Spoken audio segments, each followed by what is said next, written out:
Chapter 125. She's a bit careless. He wants to see you, but I haven't agreed yet. I just told him I'd try to contact him. Huaijuan said, I don't know what mission you're on, and it's not my place to ask. You don't have to see him if it's not convenient for you. Mission? Linny smiled bitterly as he rubbed his nose. I really don't know what's going on with this mission. I don't even know where it's coming from. How could I not meet your savior? Of course I'll see him. HM? Don't force it, Huaijuan said, touched. He knew that Lin Yi wasn't the type to get involved in other people's business, and Lin Yi wouldn't have the time to meet a stranger if it weren't for him. What's there to force it? I've got nothing better to do anyway, Lin Yi said with a smile. Plus, I have you as my backup. It'll be easier for me to do things in Songshan. All right then, you set a time, Huaijuan said, not bothering to waste words with Lin Yi. There was no need for words of thanks. It'd be too cliché. Tomorrow? Tell Jifeng that he wants me to go to the police station to make a statement. I'll be able to get away that way. Otherwise, it'll count as me skipping school. I don't want to, Linny said as he pointed at the door. All right, I'll go talk to him later. Huaijuan nodded. It was a small matter. Oh, right. I forgot what I was supposed to be doing. I made you some medicine. Drink it when you get home. Your body'll feel a lot better after the first stage, and I'll give you the second stage medicine. You'll be back to normal in about 3 months, Linny said. 3 months? Huaijuan froze as he stared blankly at Lin Yi. If it's fast, it'll take at least 2 months, Linny said, assuming that Huaijuan thought it was too long. The herbal soup isn't too tasty, but you'll have to bear with it for 2 months. Lin Yi, you're not joking, are you? My body'll be back to normal in 2 months? Like a normal person? Huaijuan was getting a little excited. Seriously? The doctor said that it's already a blessing that my condition hasn't worsened, but I can actually recover? Ugh, so you aren't afraid of drinking medicine? Linny smiled. You still don't believe my words? I do. Of course he believed it. It's just too shocking. Huaijuan was truly shocked, but he trusted Lin Yi's words. On the battlefield, there had been many times when the enemy was about to catch up to them, but it was all because of Lin Yi's correct judgment that they were able to escape from danger and then turn around and kill the enemy. Therefore, Lin Yi's prestige in the team was unparalleled. Lin Yi's words were also carried out by the team members without reservation. You brat. I'm afraid of drinking medicine? He did not even feel a bullet hitting his body, so why would he be afraid of drinking Chinese medicine? Are you mocking me? That's not necessarily true. I've seen some fearless people before, but they're afraid of injections and medicine. Linny smiled. Come with me to the classroom later. I'll get it for you. Captain, you're so awesome. Huaijuan couldn't find the words to describe the joy he was feeling right now. He'd thought that every day of his life was worth it, and that he'd be able to live until the day the painkillers and massages stopped working. He'd be able to die at that point, but Linny was able to cure it. Linny was like a god in the team, but Huaijuan couldn't hide the shock he felt. Linny definitely wasn't that old. If he wasn't wrong, he should be around the same age as Ning, 7 or 8 years younger than him. Yet, he seemed to be able to do everything. Where did he learn all this from? To be honest, I kind of miss those days, the rain of bullets every day, Linny said, a little emotional when he heard Huaijuan call him captain. Yeah, there's also Ning. Huaijuan stopped abruptly as he realized that Lin Yi's face had darkened at the mention of that name. Let's not talk about that. Linny sighed. The past is the past. But, Ning's still asking about you. Huaijuan said, his heart aching for Ning, but he didn't want to go against his captain's wishes. Then tell her that Eagle's dead. Linny said faintly, a trace of sadness in his eyes. Indeed, he had already returned an identity. Every mission was a chance for him to be reborn. Once the mission was over, his life would come to an end. But Huaijuan was about to say something when Lin Yi cut him off. Just tell her that the next time you see her, Linny said, long-term pain is better than short-term pain. You know very well that we're not meant for each other, and I might die one day. You don't want her to be a widow, do you? Huaijuan lowered his head helplessly. Linny was right. His life was more dangerous than his job as a police. Lin Yi was a god of war. But who could guarantee that a god of war wouldn't die? Then you and Song from our team, Huaijuan said. remembering Ling Shan all of a sudden. Lin Yi's relationship with Ling Shan was pretty ambiguous. Would you believe me if I said I had nothing to do with her? Lin Yi smiled bitterly. He didn't think that Huaijuan would have heard about what happened at the hospital. News traveled a little too fast. All right, I believe you. Huaijuan nodded. But from a professional standpoint, you two are quite a good match. She's always on the front lines, sticking herself to the most dangerous places. Haha, I can tell. She's a bit of a tiger. Lin Yi said with a smile. She's actually quite cute. What? You're not going to consider her? The age difference is too big, and she treats me like a big brother. Wouldn't it be dirty of me to have any thoughts about her? Huaijuan said with a smile. Plus, my marriage. It's not up to me to decide. You know that now that I've transferred, my family's treating me as a part of their plan. They'll probably arrange a blind date for me next year or so. Let's go. I'll get the medicine, Lin Yi said as he walked towards the door. Huaijuan quickly followed. Wang Jifeng didn't go far. He waited quietly at the window at the end of the corridor. Seeing the door of the Academic Affairs office open, Wang Jifeng walked over quickly. Captain Yang, how is it? What's the matter? It's cleared up. It's nothing. Lin Yi was just defending himself. He'll go to the police station tomorrow to fill in his statement. Huaijuan said with a nod. I'm going to his class with Lin Yi to get some materials. You don't have to go, Mr. Wang. Chapter 126. Help solve a problem. Huaijuan sighed as he looked at the student-like captain. He'd always treated the guy like a god, but now he seemed more like a regular 12th grader than anything else. Once a day, in the morning, noon, and at night. Microwave it, or not. There aren't many rules, and there aren't many taboos. Just don't drink, Lin Yi said as he handed a bag of medicine to Huaijuan. There were only 2 cleaning students in the classroom at the moment, and no one was paying attention to what Lin Yi had brought back. It's been a while since I've had alcohol, and my body can't handle it, Huaijuan said with a bitter smile. This should be enough for a week, right? Yeah, a week's worth. Lin Yi nodded. I'll see how your body recovers after a week, and I'll give you the right medicine. All right, I'll be heading back then. I can't thank you enough. Where should I pick you up tomorrow? Or school? Huaijuan asked. Let's meet at the school gates tomorrow. Park a little further away, and we'll talk, Lin Yi said after a moment's thought. After sending Huaijuan off, Lin Yi turned around and headed to the washroom. He'd been planning on taking a piss when Jifeng stopped him, and it was only after Huaijuan left that he reacted to the need. He saw Tang Yin's silhouette flashing by the door with a basin of water in her hands as he walked past Class 9. She must have been on duty, but retracted her head the moment she saw Lin Yi. Lin Yi smiled bitterly. Did the girl think that he'd come to her class to peep on her? Why else would she be hiding? Lin Yi grinned at her. I'm going to the washroom. Ah. Tang Yin blinked as she watched Lin Yi walk away. She stomped her feet angrily. What the hell was he talking about when he was going to the washroom? This guy is definitely flirting with me. She really wanted to rush over and pour a bucket of dirty water on Lin Yi's head, but she didn't dare to. She dared to occasionally make small moves to attack Lin Yi, but she didn't dare to do something so out of line. After all, Lin Yi was a young master. If she angered him, he would disregard his previous pretense and do something out of line. Tang Yun wouldn't be able to react in time. Tang Yin waited until Lin Yi was close enough to the washroom before running over and pouring away the dirty water like a thief. She quickly filled up a basin of fresh water and ran back to her class. However, before he could take 2 steps, he bumped into someone. He lost his grip on the water basin and it flew out. Ah! Tang Yun lowered her head when she saw who it was. Mr. Wang, do you know how to walk? Jifeng was about to explode. He'd wanted to come to Class 5 to see if Lin Yi was all right, but Huaijuan was there, and it wasn't his place to ask too many questions. He decided to ask Lin Yi in private to make sure he wasn't in trouble. In the end, just as he reached the door of Grade 12 Class 9, a student in front of him splashed a pail of cold water on his face, making him look like a drowned rat. Mr. Wang, I'm sorry.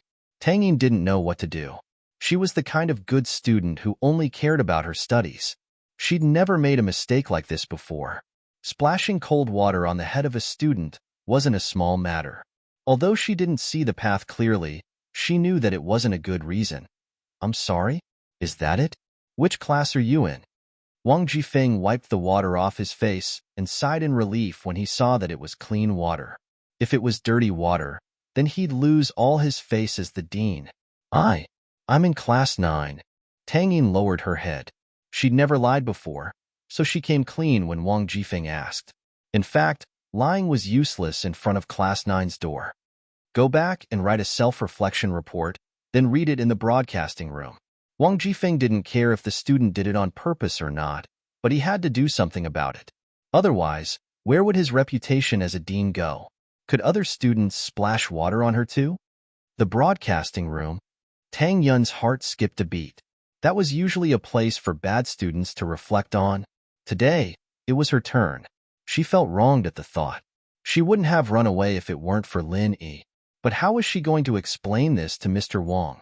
After all, it was a fact that she ran away rashly, but self-reflection. For a top student like Tang Yin, it was difficult.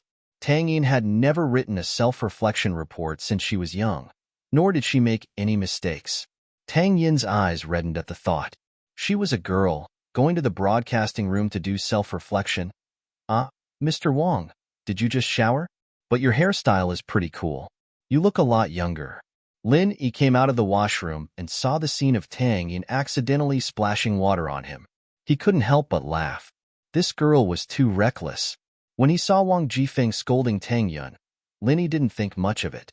He wanted Wang Jifeng to teach this little troublemaker a lesson so that she wouldn't cause trouble for him. But when he saw that Tang Yun was about to cry, Lin Yi couldn't bear it anymore and walked over. Wang Jifeng didn't think that he would meet Lin Yi at this time. Moreover, Lin Yi praised his hairstyle. It didn't matter if it was true or not. He couldn't say anything about Tang Yin splashing water on him. He could only nod. The weather is getting hotter. It'll be cooler if I take a shower. Oh, I thought Mr. Wang just finished exercising. Lin Yi laughed. I saw the students doing the bathroom, so I followed along. Wang Jifeng sweated as he looked at Lin Yi's evil smile. This kid really wasn't easy to deal with. Sure enough, he knew everything that had happened that day. Oh, Lin Yi nodded and suddenly turned to Tang Yin. Tang Yin, you're here. Don't wait for me. Go back to the classroom first. I have something to talk to Mr. Wang about. Tang Yin didn't expect Lin Yi to be this familiar with Wang Jifeng, chatting casually with him. Lin Yi was a young master with a strong background, after all, so Wang Jifeng naturally gave him some face. But at this moment, Tang Yin understood that Lin Yi was helping her out. Tang Yin felt sour in her heart. She was a top student, but she wasn't as useful as Lin Yi's identity. She looked at Lin Yi, then at Wang Jifeng. Wang Jifeng didn't think that Lin Yi and the girl who splashed water on him knew each other. When the girl raised her head, Wang Jifeng saw that it was Tang Yin, the prettiest girl in the school. He couldn't help but smile bitterly. It seemed like there was something going on between Lin Yi and her. No wonder Lin Yi pointed him out. It seemed like he wanted him to let Tang Yin go. Chapter 127. Tang Yin cried. Tang Yin was a little startled, not only because of how easily Wang Jifeng brushed it off, but also because of what he said at the end.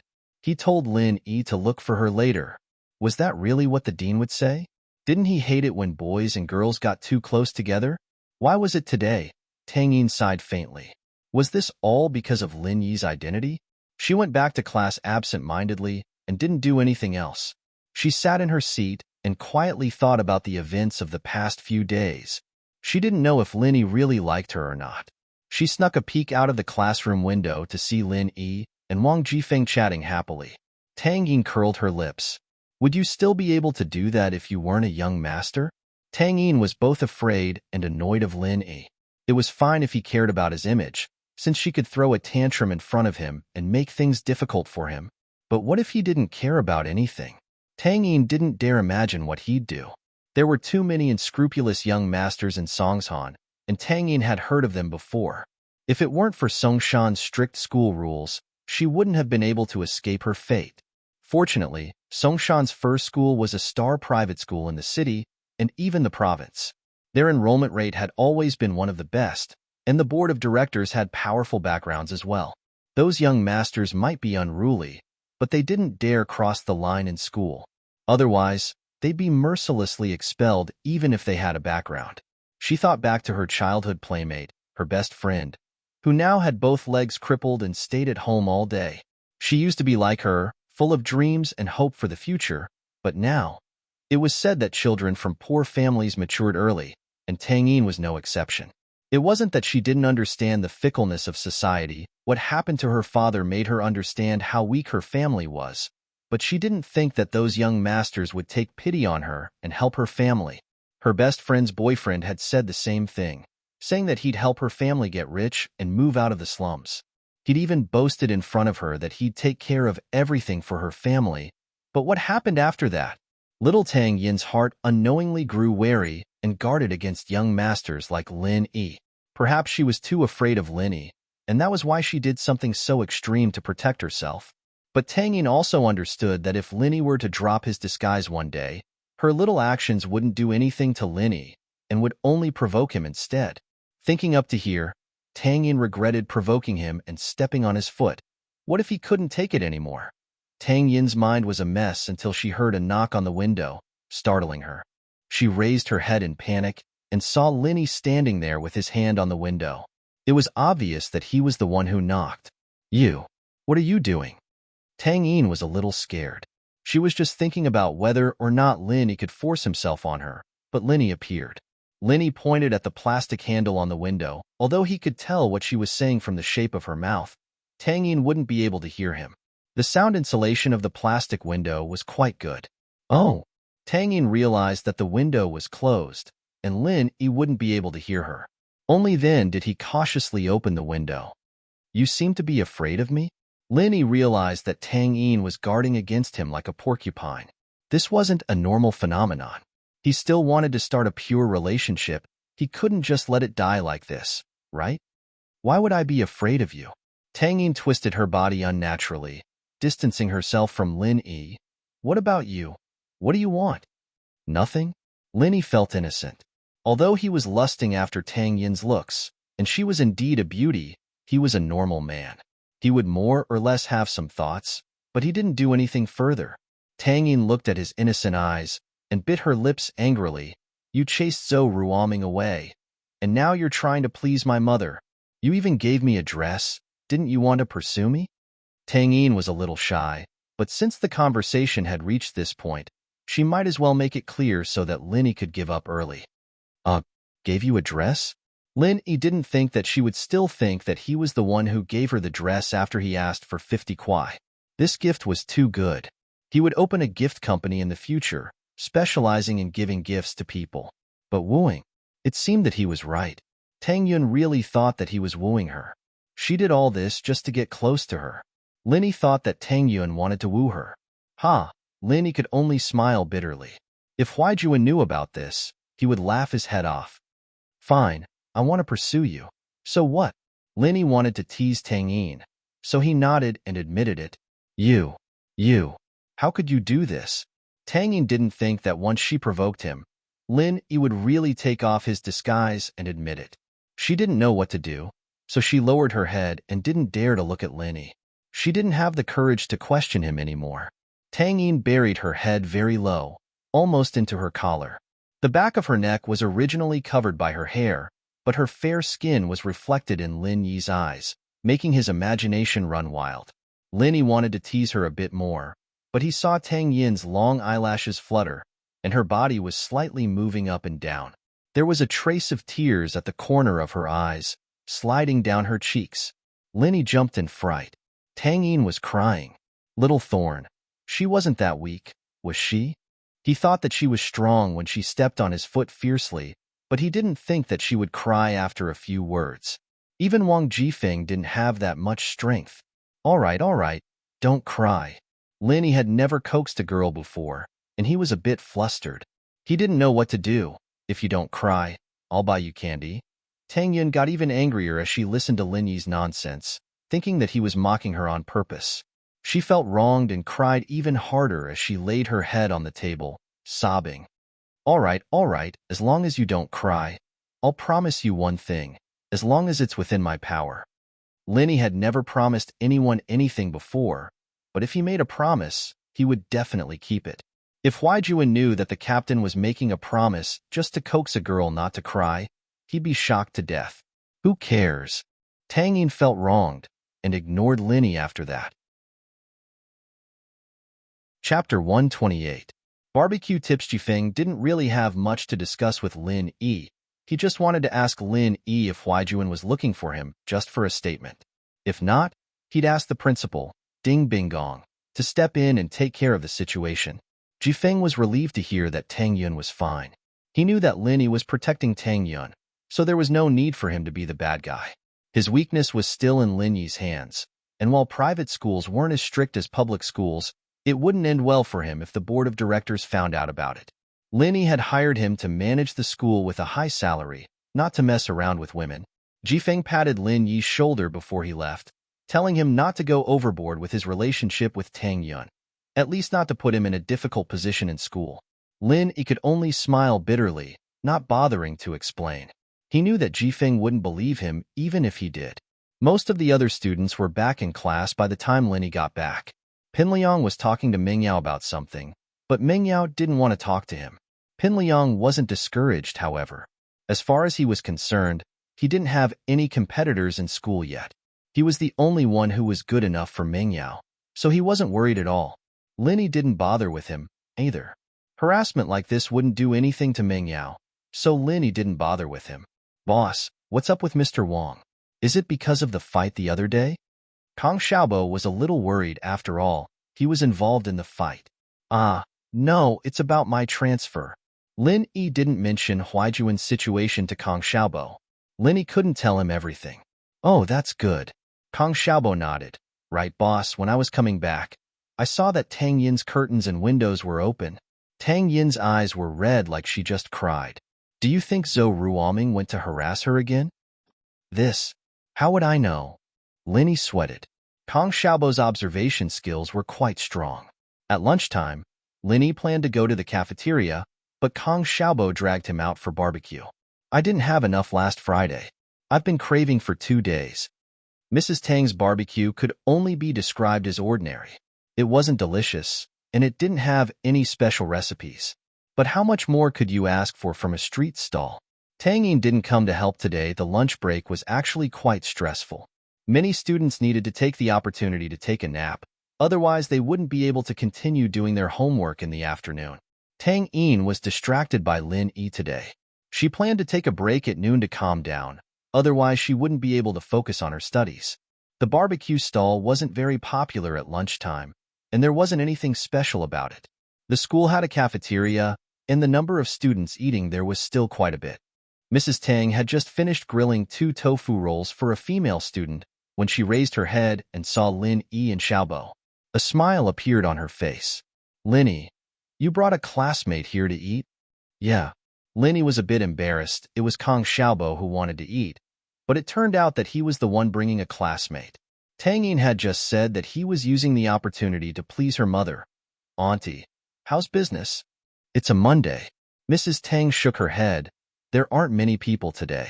We just opened not too long ago. Come, sit. What do you want to eat? I'll prepare it.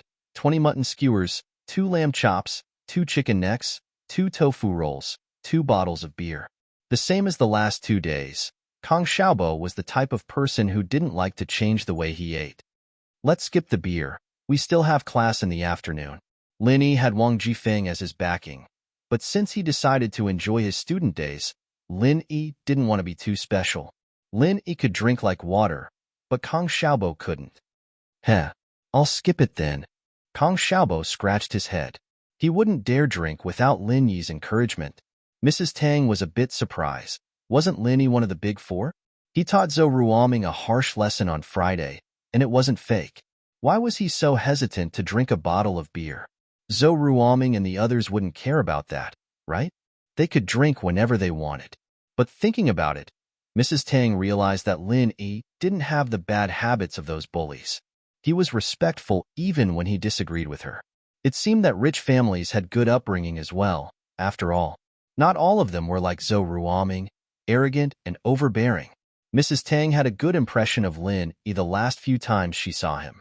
Soon, the barbecue was served. They were the only one at the table, so they didn't need to wait.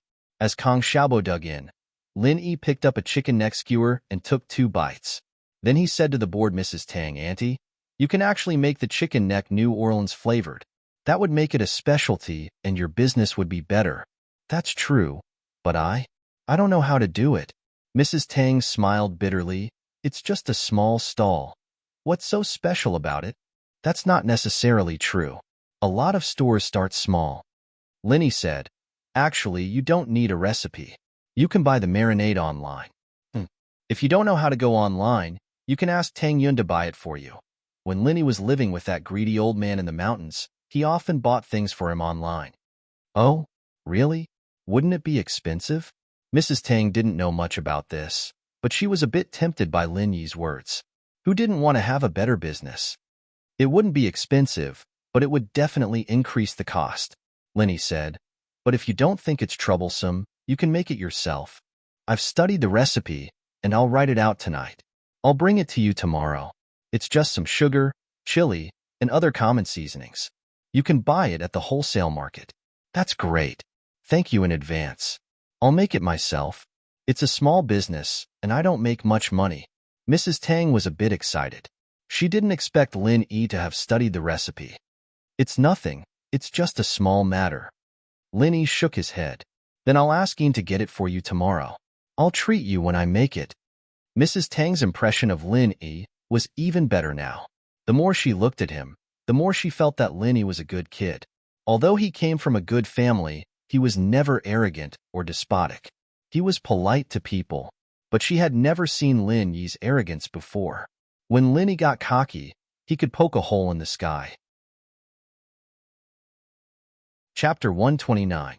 Kick you if you get in the way, boss. You're saving the country in a roundabout way. Hehe, it looks like Tang Yun's mom has a good impression of you, Kong Xiaobo said as he looked at Lin Yi. Hehe, changing the recipe will bring you closer to Tang Yun's mom. I see you eating barbecue all day, and I don't think it's very tasty. You can eat it yourself if you change it up, Lin Yi said as he slapped Kong Xiaobo's head. What are you thinking? Hehe, nothing, nothing. Kong Xiaobo shook his head. You can eat it yourself if you change it up. Lin Yi shook his head with a smile, not replying. From Kong Xiaobo's point of view, he was pursuing Tang Yun, wasn't he? But Lin Yi didn't explain. He'd already made such a bold statement in front of Tang Yun today, and it wouldn't be right to explain himself. It was lunch break, and the third years were quiet. It wasn't as noisy as the first and second years. Lin Yi and Kong Xiaobo stood at the window at the end of the hallway. The March sun was bright but not hot, and it felt warm when it touched their bodies. The trajectory of his life had changed ever since the old man had given him that strange mission. His original self belonged to a tense and dangerous world, but now it was peaceful and warm. Boss, it's Zhou Ruoming with Pinliang, Kong Xiaobo said as he pointed at the basketball hoop. Lin Yi looked over and saw Zhou Ruoming and Pinliang talking about something. Both of them were standing sideways, and Lin Yi couldn't see what they were saying. He didn't have X-ray vision or anything like that, and he wouldn't be able to see what they were talking about. What does Zhou Ruoming's family do? Because of Tang Yun, Lin Yi knew that it was inevitable that he would clash with Zhou Ruoming in the future. Friday was just the beginning. Zhou Ruoming. His father is a real estate developer. He used to be a contractor. I heard that he is very black-hearted and often owes his workers their wages, Kong Xiaobo said. However, Zhou Ruoming's brother, Zhou Ruoguang, is a gangster leader in the northern district. As long as the workers are harassed, Zhou Ruoguang will bring his men to beat them up. After beating them up, the workers don't dare to come again. Oh, you seem to know quite a lot about this, Lin Yi said, curious. Zhou Ruoming wasn't in his class, but Xiaobo knew. Zhou Ruoming always brags about these things. This is also the reason why he is popular in school, Kong Xiaobo explained. Most people in school know about his glorious history. This guy isn't afraid that someone will mess with his family. Lin Yi curled his lips. Gangsters?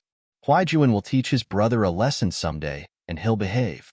As they spoke, they saw Zhou Ruoming and Pinliang separate. Zhou Ruoming walked out of the school while Pinliang walked towards the building. In fact, Zhou Ruoming only wanted to confirm Lin Yi's background with Pinliang. Zhou Ruoming couldn't just let it go like that after what happened on Friday. If he didn't get his revenge, he wouldn't be able to stay in school anymore. He wanted to talk to his brother, Zhou Ruoguang, and see what he should do. Lin Yi and Xiaobo returned to the classroom to find Mingyao and Yushu watching their MP4S as usual. Pinliang, on the other hand, had moved a chair to sit beside Mingyao, a silly grin on his face. Who knew if he'd be able to understand the animations on the MP4S? Yushu pointed at Pinliang when she saw Lin Yi. Lin Yi realized that he and Yushu were getting more and more in sync. If she weren't Mengyao's best friend, Lin Yi wouldn't mind flirting with her a little. It'd be a worthwhile trip for him. Yushu thought that Pinliang was too annoying, and she couldn't chase him away no matter how hard she tried. Since Lin Yi came in, Yushu used Lin Yi's hand to chase Pinliang away. Lin Yi smiled and nodded, walking quickly to Pinliang. Pinliang seemed to have sensed that Lin Yi didn't come with good intentions, but he sat there, not thinking about what reason Lin Yi had to deal with him. Pinliang didn't think that he'd offended Lin Yi in the past few days. Lin Yi didn't care what Pinliang thought. He walked over and kicked the leg of the chair Pinliang was sitting on, flipping it over and sending Pinliang sprawling on the ground. Don't block the way. Lin Yi didn't even look at Pinliang as he stepped over him. Silence. Deathly silence. Although the classroom was originally very quiet during the lunch break, there were still people whispering. But at this moment, everyone raised their heads and looked at the scene in front of them in astonishment. Before Lin Yi transferred, Pinliang was the bully in the class, but everything changed after Lin Yi came. The scene in school made everyone respect Lin Yi, and what happened today made them feel that Lin Yi was a spoiled brat. Just because he was in the way, and that wasn't even a reason, he sent Pinliang sprawling on the ground. Who in the class, or even the school, would have the guts to do that? Even Zhou Ruoming, one of the big four, wouldn't be this arrogant, right? Lin Yi. Pinliang's eyes flashed with hatred. He didn't want to give up. He wanted to jump up and fight Lin Yi, but he didn't dare. Pinliang clenched his fists tightly, his heart filled with humiliation and helplessness. Lin Yi, just you wait. Zhou Ruoming will take care of you. You can be arrogant for a few days first. Pinliang quietly got up from the ground, put his chair back on his seat, and sat back down. Mingyao looked at Lin Yi's back in shock. This guy was a natural-born violent maniac. That kick was fierce, but it was stylish. Men like this gave her a sense of security. Yao Yao, did you notice that Shield Bro is really handsome? Yushu gave a thumbs up, admiring Mingyao. Shu, are you charmed by him? Mingyao saw Yushu's infatuated expression and felt a little uncomfortable. Hee, a little. But don't worry, Yao Yao, I won't fight with you. Yushu giggled.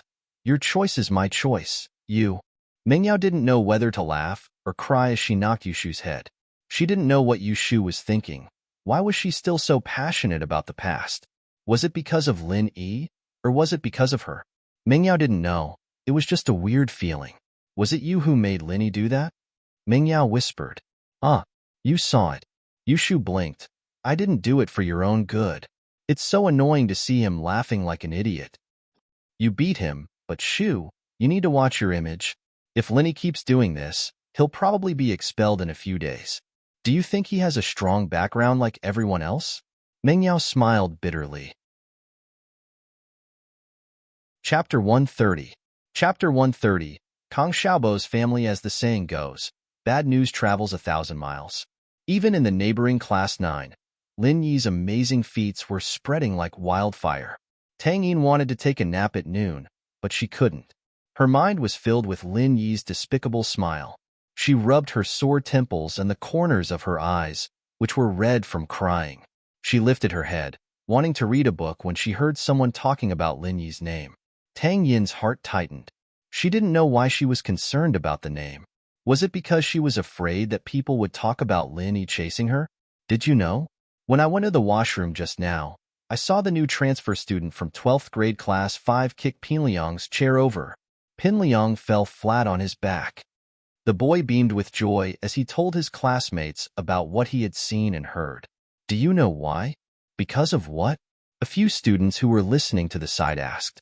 Life in the 12th grade was simple and ordinary, so the occasional exciting news was enough to keep everyone happy for a while. That's because the transfer student said Pinliang was blocking the way. He's going to kick him next time. The boy said as if he was Linny himself. Don't you think he's amazing? That transfer student's name is Lin Yi, right? He's so handsome. A girl who was a bit infatuated interrupted. Didn't you guys see him last week? He single-handedly beat up that gangster who was holding a gun. This kind of man gives me a great sense of security. Uffed. There's no way he'd like someone like you. You're so slutty. You don't even know how many people you've ked. Another girl humphed coldly. I'm more like him. Get lost. Being looked down upon, that wind was immediately displeased. Why don't you take a look at your crooked appearance? You're not even as good as me.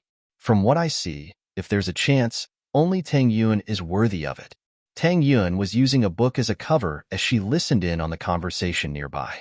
She couldn't help but curl her lips when she heard Lin Yi kick Pinliang's chair over. He was still a playboy after all. It hadn't even been 2 days, and now he was showing his true colors after being provoked by her. Just as he was feeling disdainful, he heard someone mention him and even said that he and Lin Yi were a good match. He couldn't help but feel a little annoyed, but he couldn't get up to refute it.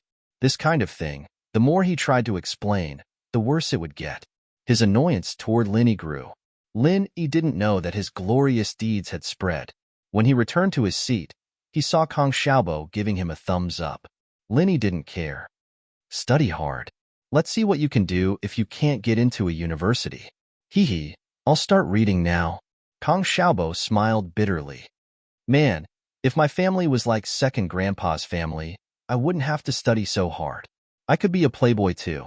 Lin Yi heard Kong Xiaobo talk about his family for the first time. Your second grandpa? What kind of person is he? Is he powerful? Powerful? Kong Xiaobo's lips curled up in disdain. He's just a scumbag who took someone else's stuff to get rich. He basically doesn't have much contact with our family anymore. Oh. Lin Yi could tell that it was a family feud. You know Dr. Kong, right? Kong Xiaobo said. Dr. Kong? Lin Yi frowned. Why did it sound familiar? However, he suddenly remembered that when he was in the pharmacy a few days ago, he heard the salesperson say, the Dr. Kong who sells Jinchuang medicine? That's him. Kong Xiaobo nodded. He is my second grandpa. Ugh, then aren't you also a rich second generation? A rich third generation? Lin Yi was a little surprised about Kong Xiaobo's family background. What rich second generation and rich third generation? Kong Xiaobo smiled bitterly. My grandpa is my grandpa, and my second grandpa is my second grandpa. Now it's 2 families. My family is very poor, working class, I guess.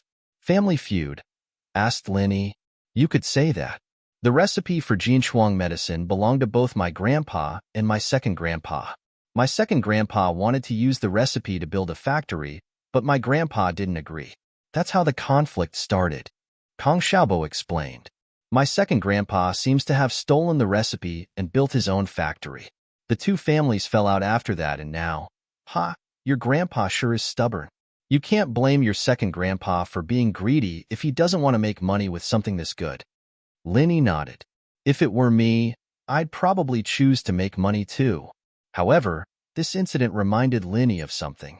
The recipe was worth a lot of money. His medicine and Huaijuan's painkillers could all be produced and sold. The profits would be huge. This was something that needed to be researched. He wanted to see if he could find someone to work with and earn some money. It wasn't right to keep using Meng Yao's family's money. It was like living off a woman. That's what I was thinking, actually. Kong Xiaobo stuck his tongue out. My second grandpa stole the recipe, and I asked my grandpa if he knew what ingredients were in the recipe. He said he'd forgotten about it after looking at it. Man, there's nothing I can do about it. I'll have to work hard myself. You're pretty open-minded. Lin Yi looked at Kong Xiaobo in a higher light now. So what if I don't? Looking for trouble? What's wrong with you? Kong Xiaobo said helplessly. All I can do is sigh sometimes. All right, boss, I'm going to go read. Dr. Kong. Recipe. Lin Yi frowned. There had to be more to this than meets the eye. But Kong Xiaobo didn't say anything about it. Maybe he didn't know much. But it wasn't as simple as it seemed. Lingshan was going crazy. The robbers were hiding really deep, and they were in a mountainous area. It was a lot of inconvenience for the search. The business car with the license plate number 74110 was found, but the license plate had been broken. From the characteristics, it could be determined that this car was the robber's car, but it was useless. Lingshan had no choice but to call Huaijuan's number. Captain Yang. Lingshan was a little embarrassed to speak. Song, it's about the robbers, right? Huaijuan guessed that it was about the case. Yeah, I don't have any leads, Captain Yang. Lingshan said awkwardly. Song, I'm not that good at solving cases, actually. I'm just careful, that's all.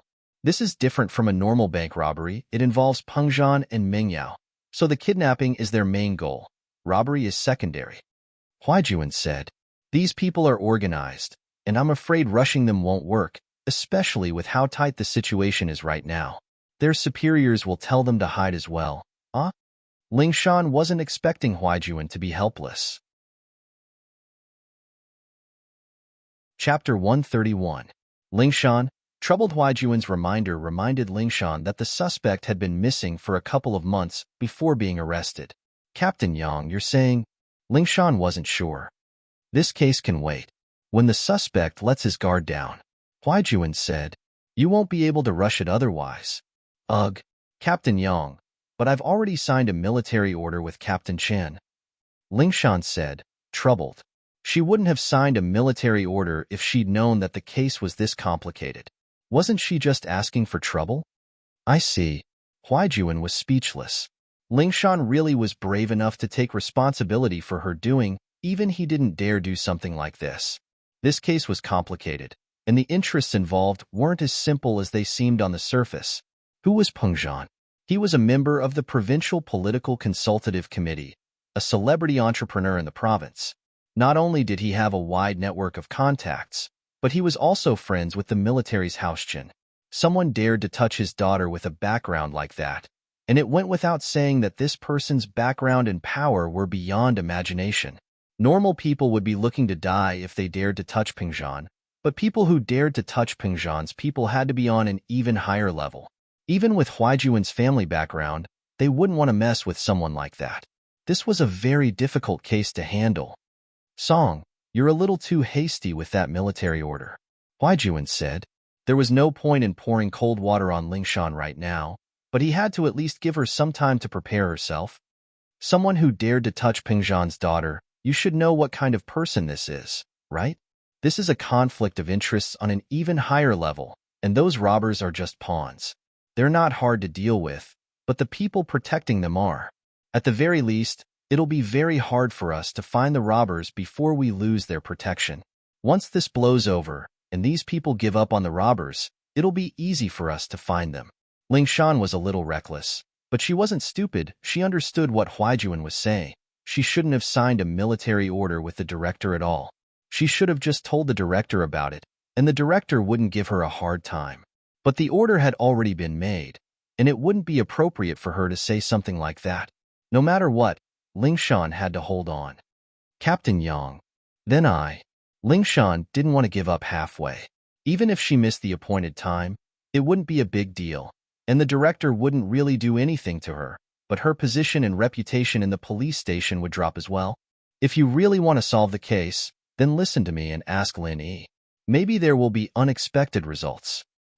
Huaijuan gave her a reminder, but it wasn't up to Huaijuan to decide whether or not Lin Yi would help her.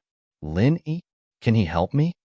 Lingshan didn't think much of it the first time, but the second time, she knew that Huaijuan wasn't the type of person to say things he didn't mean. He wouldn't say things he didn't have any evidence to back them up. Maybe. Huaijuan smiled. If he really wants to help you, I understand. Thank you, Captain Yang. Huaijuan's words were very clear, and Lingshan, naturally, didn't want to keep asking. She hung up the phone with a frown on her face. Lin Yi, just who was this person? According to Li Fu, this was a follower hired by Pengzhan to play with the miss, or perhaps a personal bodyguard. The fact that he was able to bring Mingyao out of the kidnappers without a scratch meant that he had some skills, but would he be able to help Pengzhan solve the case and arrest the kidnappers? And why was Captain Yang trying so hard to get this person? Just what kind of ability did this person have to make Captain Yang take a liking to him? All of a sudden, Ling Shan remembered something strange. That day when she brought Lin Yi to the police station, they bumped into Huaijuan on the way, and Huaijuan acted like he'd seen a ghost. He'd gotten all excited when he saw Lin Yi, calling him Eagle nonstop. Lin Yi didn't admit to it, and even mocked Huaijuan, but the two talked for a long time in the office afterward. She asked Huaijuan about it afterward, and Huaijuan didn't say anything, only saying that he'd released Lin Yi. Ling Shan didn't think much about it at the time, but now that she thought about it, Huaijuan's attitude was a little strange. Huaijuan wasn't a reckless man. So what kind of person did he think Lin Yi was to make him so emotional, to the point of losing his composure in front of Ling Shan? From the looks of it, there had to be something wrong with Lin Yi, but she didn't know about it. Huaijuan didn't tell her about it, either. Huaijuan only helped her when she was in trouble. Ling Shan felt a wave of bitterness when she thought about Lin Yi. Asking her to beg him? With their relationship now, it'd be good enough if Lin Yi didn't mock her, let alone help her. She'd never offend him in the first place if she'd known that he was useful. Ling Shan hesitated for a long time before deciding to increase her search efforts. Asking her to beg Lin Yi was the same as killing her. She could imagine how much Lin Yi would mock her. Lin Yi hadn't been nice to her since the first day she met him, saying that she'd gotten in through the back door. If she went to beg him now, wouldn't he say that she was useless and that she'd gotten in through the back door? She couldn't even solve a case, and now she had to ask for help? What happened at the hospital only deepened the conflict between the two. She just wanted to teach him a lesson, but who would have thought that it'd turn into a flirtatious drama? She really regretted it. Ling Shan sighed. Why was she so unlucky? She was the instructor of the Rampage Special Forces, and yet she'd fallen into the hands of a little man. How embarrassing was that? Wouldn't her old comrades and students laugh their heads off if they knew that Instructor Song was being looked down upon? That wasn't even the second. The most frustrating thing was that she'd grown up in the compound, and all the boys around her had always been obedient to her. She'd never been taken advantage of like this before. Asking her to beg Lin Yi was the same as lowering her head to Lin Yi. When had she ever lowered her head to anyone? Ling Shan was conflicted, and so she vented her anger on her underlings, ordering them to increase their search efforts day and night. They had to find the culprit. Chapter 132. The Tang Mother and Daughter Mom. Tang Yin patted her chest as she looked behind her worriedly. Thank goodness that evil person hadn't come after her, or she wouldn't know what to do. Yin, school's over. Mrs. Tang was lighting up the grill with charcoal. The 12th graders were out of school at this time every day, and there was still a lot of business. Haha, put your bag down and help Mom. The 12th graders finished school late, and it was already past lunchtime. Most of them would buy something to eat before going home for dinner. Mom, why are you so happy today? Is business good? Tang Yin asked, surprised to see her mother in a good mood. Haha, Lin Yi said that he has a recipe for New Orleans barbecue. He'll give it to me tomorrow to improve our barbecue. Business will be good then. Mrs. Tang couldn't hold back the joy in her heart. I heard that you elementary school kids like New Orleans barbecue. Our business will definitely be good. Lin Yi. Tang Yin's face changed at the name. He's here again? He came for lunch with his friends. Mrs. Tang didn't notice the change in her daughter. He's a good boy. He doesn't have the bad habits of those rich young masters, and he's very polite. Him? Tang Yin curled her lips in disdain. Mom, he's up to no good. What are you talking about, kid? What do you mean by up to no good? He's helping us out of goodwill. How can you talk to him like that? Mrs. Tang was getting angry. He's up to no good? Why would he be? He's a rich young master in our family. What could he possibly want from us? He.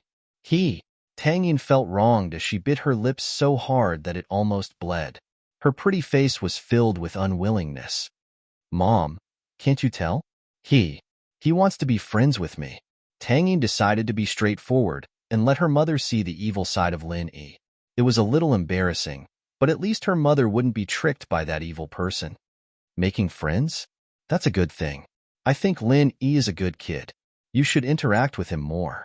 It'll be helpful for you. Mrs. Tang glared at her daughter. Maybe his family knows someone.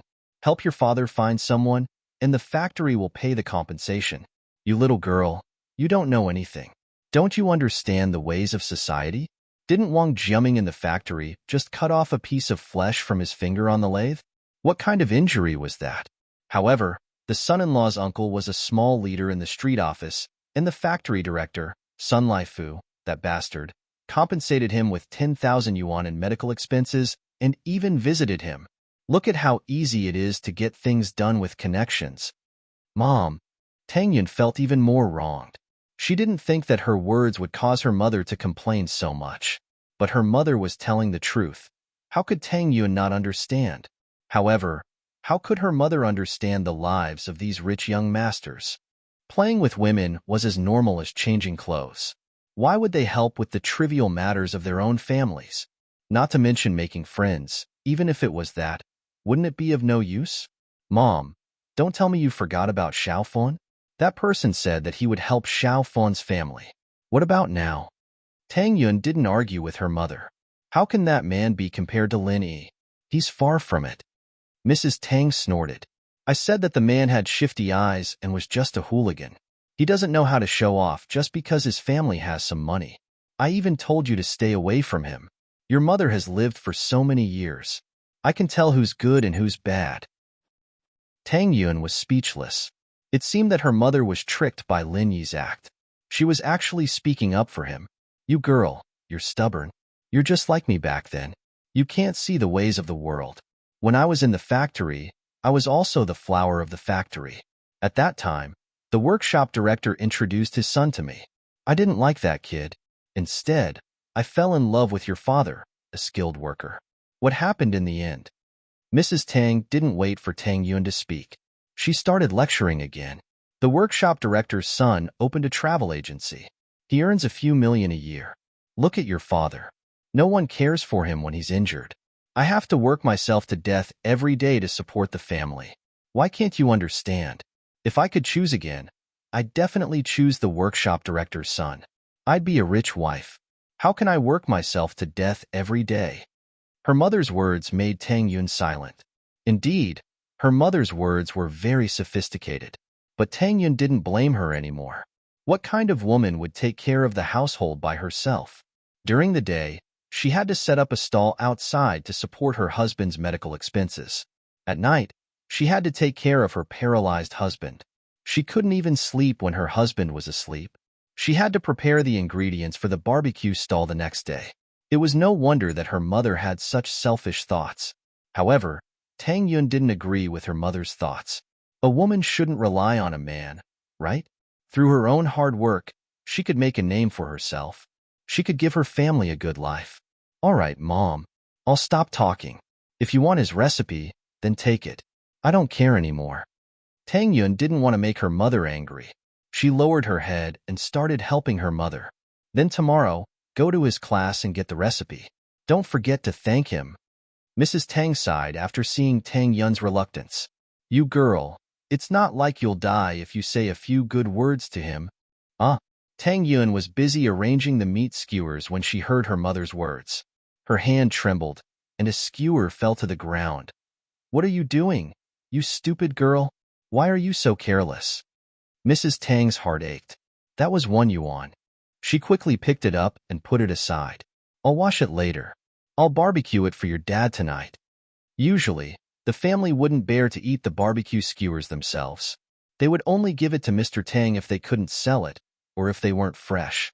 Tang Yun and her mother wouldn't bear to eat it. Mom, I don't want to get it. Can't you just ask him to bring it himself? Tang Yun didn't want to go to Lin Yi. Asking her to go to Lin Yi herself? What was wrong with that? Mrs. Tang almost died from anger at her daughter's words. He gave us the recipe, and you want him to bring it himself? What are you thinking? Do you think he owes you? But Tang Yun lowered her head and pouted. She was unhappy. Girl, if you don't want to go, I'll go tomorrow, Mrs. Tang said helplessly. Chapter 133. A bus encounter Tuesday morning. Lin Yi had a date with Huijuan, so it wasn't a good idea for him to take Faubert's car. Lin Yi didn't want Huijuan to know about his current situation and the fact that the godlike eagle in their eyes was playing house with the miss. It was quite embarrassing, and Lin Yi felt like he'd been tricked by his old man at home. Was this mission going to last him the rest of his life? Linny still didn't know what he was planning to do. Besides, Kang Xiaobo was suspicious of him when he was on the bus yesterday morning, and things were bound to go wrong if things went on like this. It wouldn't be a big deal for him, but it was hard to say if the two girls would say anything about it. And so, Linny left a note for Ming Yao and Yu Shu after making them breakfast, saying that he'd be leaving first, and that he wouldn't be taking Faubert's car. Lin Yi wasn't very good at walking after leaving the villa district. He looked left and right, but there wasn't a single taxi in sight. Lin Yi was speechless, as expected of a villa district. Who didn't have a couple of cars here? It'd be weird if there were any taxis waiting to pick up passengers. Lin Yi had no choice but to walk on foot. He walked quite a distance, and finally found a bus stop at the end of the street. There was only one bus here, a sightseeing bus or something. There wasn't a stop for Song Shan's first high on the bus, and it seemed like he'd have to ask after getting on the bus. The sightseeing bus was quite fast, and it didn't take long for it to arrive. Lin Yi got on the bus, paid the fare, and asked the driver. As expected, there weren't any stops for Song Shan's first high, and they weren't on the same route. He'd have to change to the 87 bus at Jingtai Market to get to Song Shan's first high. There weren't many people on the sightseeing bus, and Lin Yi guessed that it wasn't going anywhere. The fare was expensive too, and the other buses were 1 yuan. When they arrived at the Jingtai Market, Lin Yi alighted from the bus and looked at the bus stop. Indeed, there was a number 87 bus sign. Compared to the previous villa district, there was not a single person at the station, but there were many people waiting for the bus. There were men and women, young and old. It seemed that they were all going to work or school. Every time a train stopped, there would be a group of people squeezing onto it. But even so, the number of people on the platform did not decrease. It seemed that there were more people waiting for the train. After waiting for a while, an 87 bus finally arrived. Lin Yi followed the crowd and boarded the bus. The number of passengers on the bus was obviously several times more than the previous loop bus. Lin Yi found a seat near the door and didn't squeeze in. Who knew if there would be more people boarding the bus later? If they couldn't get off the train when they arrived at the station, it would be a bit unlucky. The bus stopped at the slums area. This was one of the old districts that hadn't been renovated yet. Most of the people living here were poor. They all lived in single-story houses. Lin Yi looked out of the window and was surprised to see Tang Yun's figure. She was wearing a clean school uniform and a canvas backpack. Her whole body was slender and elegant. Under the morning sun, her beautiful black hair had a leaf-shaped hairpin that shone with a rainbow light. It gave off the vibe of a manga girl. It was filled with a strong school style. It made Lin Yi's eyes light up, and he couldn't help but want to get close to her. Tang Yun also wanted to take the 87 bus, but she boarded from the front door. After getting on the bus, she tried her best to squeeze in, but there were too many people on the bus. How could a girl like Tang Yun have that much strength? She squeezed a few times, but she couldn't get in. Instead, the passengers in front rolled their eyes at her. If it wasn't for the fact that Tang Yun was a pretty girl, they would have cursed at her. Why are you running? Where can you run to? I've finally caught up to you. Why aren't you running now? Lin Yi was wondering why Tang Yun was squeezing into the car when he heard a young man behind Tang Yun flirting with her. He even wanted to get his hands on her. It was noisy in the bus, and there was a front door and a back door. However, Lin Yi's hearing was sharp and his attention was on Tang Yun. He heard it clearly. Frowning, Lin Yi guessed that Tang Yun was being harassed by some gangster. This was an old city, and it was normal to have some young gangsters with nothing to do. Judging from his tone, it wasn't the first or second day that he'd been harassing Tang Yun. It seemed that even beauties had their troubles. A commoner school beauty might be a joke, but it was completely different from Ming Yao and Yu Shu. Ming Yao only had to worry about Zhong Pingliang's harassment every day. She didn't have to worry about gangsters harassing her. Tang Yun, on the other hand, was different. She was born pretty, and she was probably being targeted by the unemployed. Since he was here, Lin Yi wouldn't just leave it be. He quickly parted the crowd in front of him, displaying his agility and strength. The people he parted didn't even know what was going on before Lin Yi squeezed through them. At this point, all the passengers had boarded, and the door was about to close. Lin Yi grabbed the gangster behind Tang Yun with his left hand and threw him out of the car without saying a word. Then, He let go of his left hand and the door closed. Tang Yun watched in shock as Linny squeezed his way through the bus and threw the gangster off the bus. She didn't know what Linny was doing in this bus. Tang Yun thought that her eyes were playing tricks on her. Why was she seeing this evil person? Didn't people pick him up every day? It wasn't until Linny tossed the gangster off the bus and turned around that Tang Yun was sure that the person in front of her was Linny. Why are you being harassed by people like this? Linny asked. Tang Yun pouted. She didn't know how to answer. Wasn't he asking the obvious? Tang Yun wanted to say, "Why are you harassing me?" But she didn't dare. Linny was scarier than the gangster. What kind of person was he? He could stop the door from closing with one hand and throw people out with the other. No wonder Zhong Pingliang and Zhou Ruoming didn't want to mess with him. This guy was a violent maniac. The people on the bus looked at Linny in horror. The ones who had been squeezed by Linny before wanted to complain, but seeing how tough Linny was, throwing people off the bus like that, they all kept their mouths shut. No one wanted to be the next one to be thrown into the air. The driver wanted to nag about how Linny almost broke the bus door, but he didn't dare say anything. Who wanted to mess with someone like this? He started the car quietly and drove away, ignoring the gangster who fell on the bus stop. Chapter 134. To lose one's head. Fuck.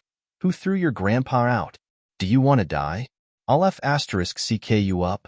The young man got up from the platform, rubbed his but that was hurting from the fall, and cursed fiercely at the bus that was going away, causing a group of young and old men on the platform to burst into laughter. Laugh? What are you laughing at? Do you want to die?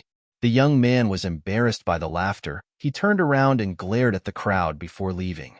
On the bus, Tang Yun ignored Lin Yi, lowering her head and not making a sound. Who knew what she was thinking?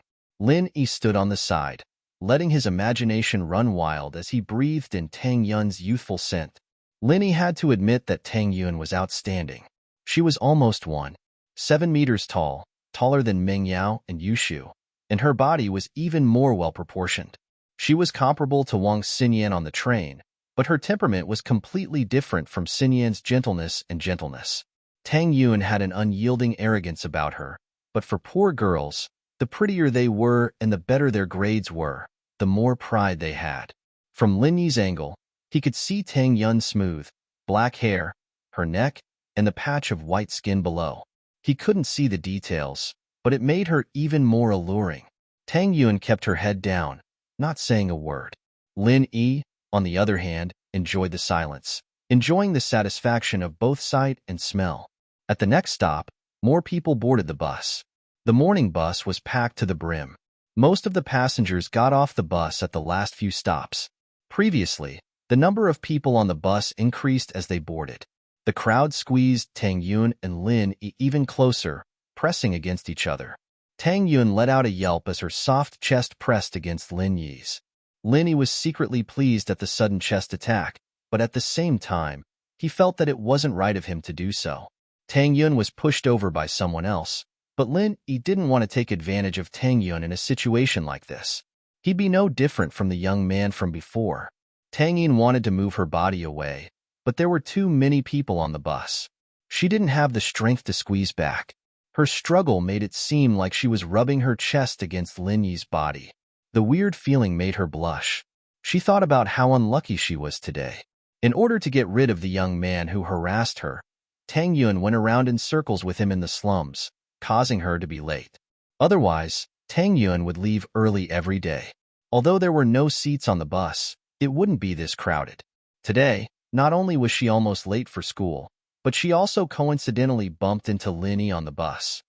"Don't move, I'll open up a space for you," Lin Yi said as he put his arm around Tang Yun and moved her towards the window. Tang Yun shuddered as she was embraced by Lin Yi. She wanted to resist, but seeing Lin Yi's clear eyes and his intentions, she couldn't help but shut her mouth. Did he really want to help her? She could only hope that was the case. Tang Yun was protected by Lin Yi to the window. Lin Yi suddenly used his arm to open up a space for Tang Yun, and the two separated.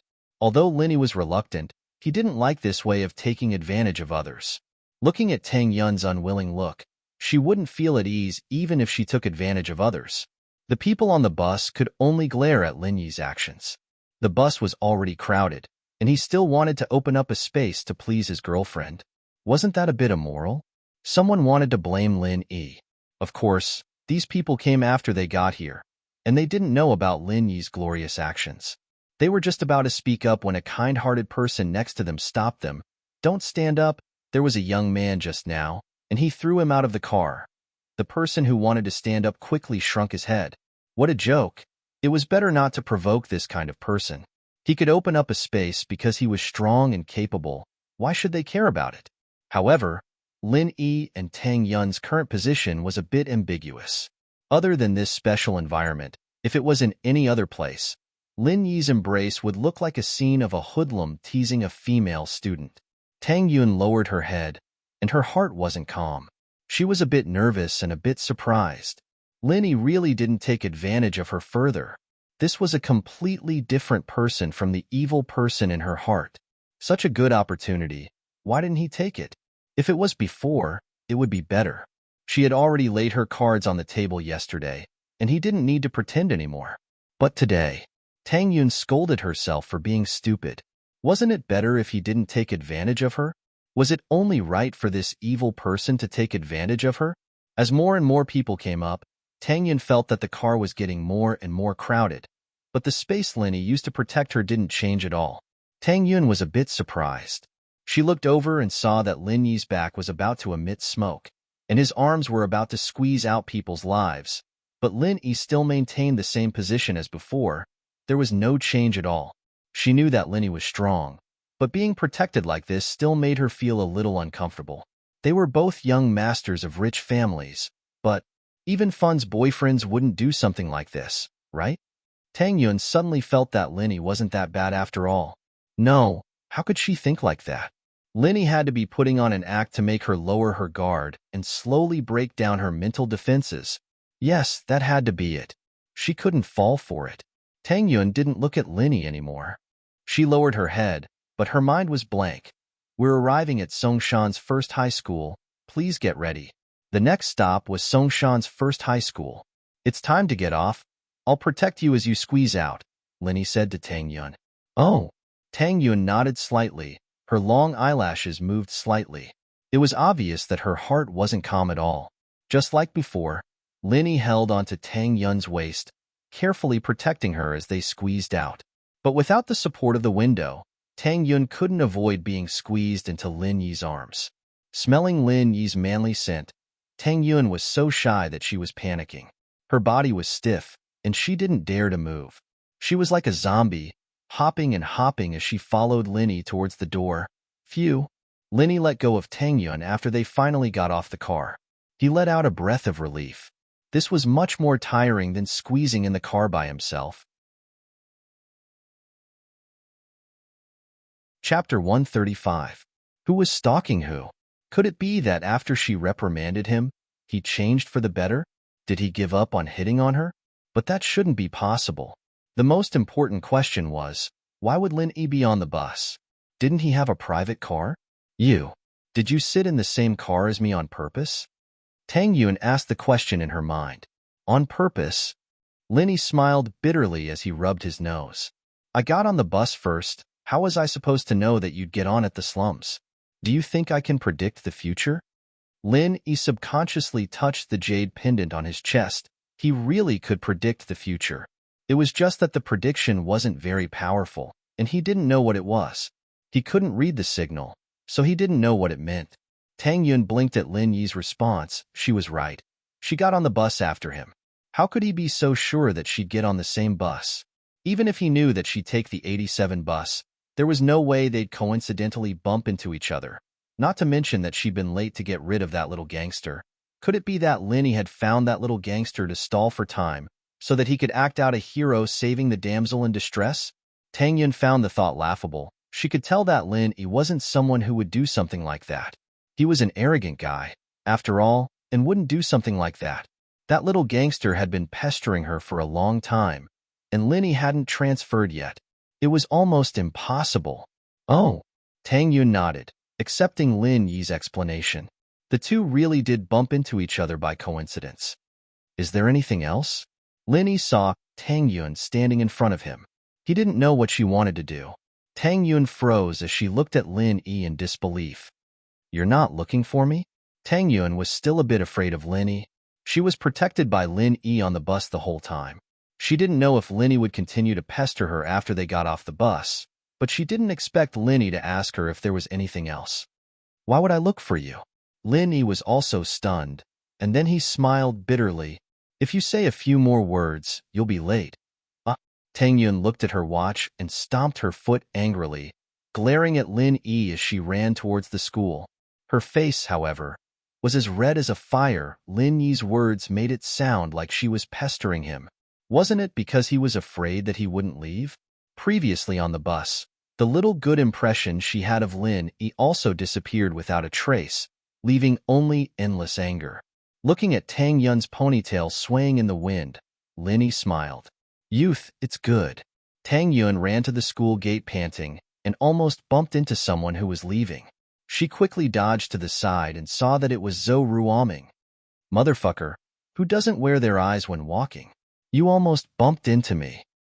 Ruoming cursed at the top of his lungs, but it was only after he'd finished that he saw Tang Yun standing by the door, looking a little scared.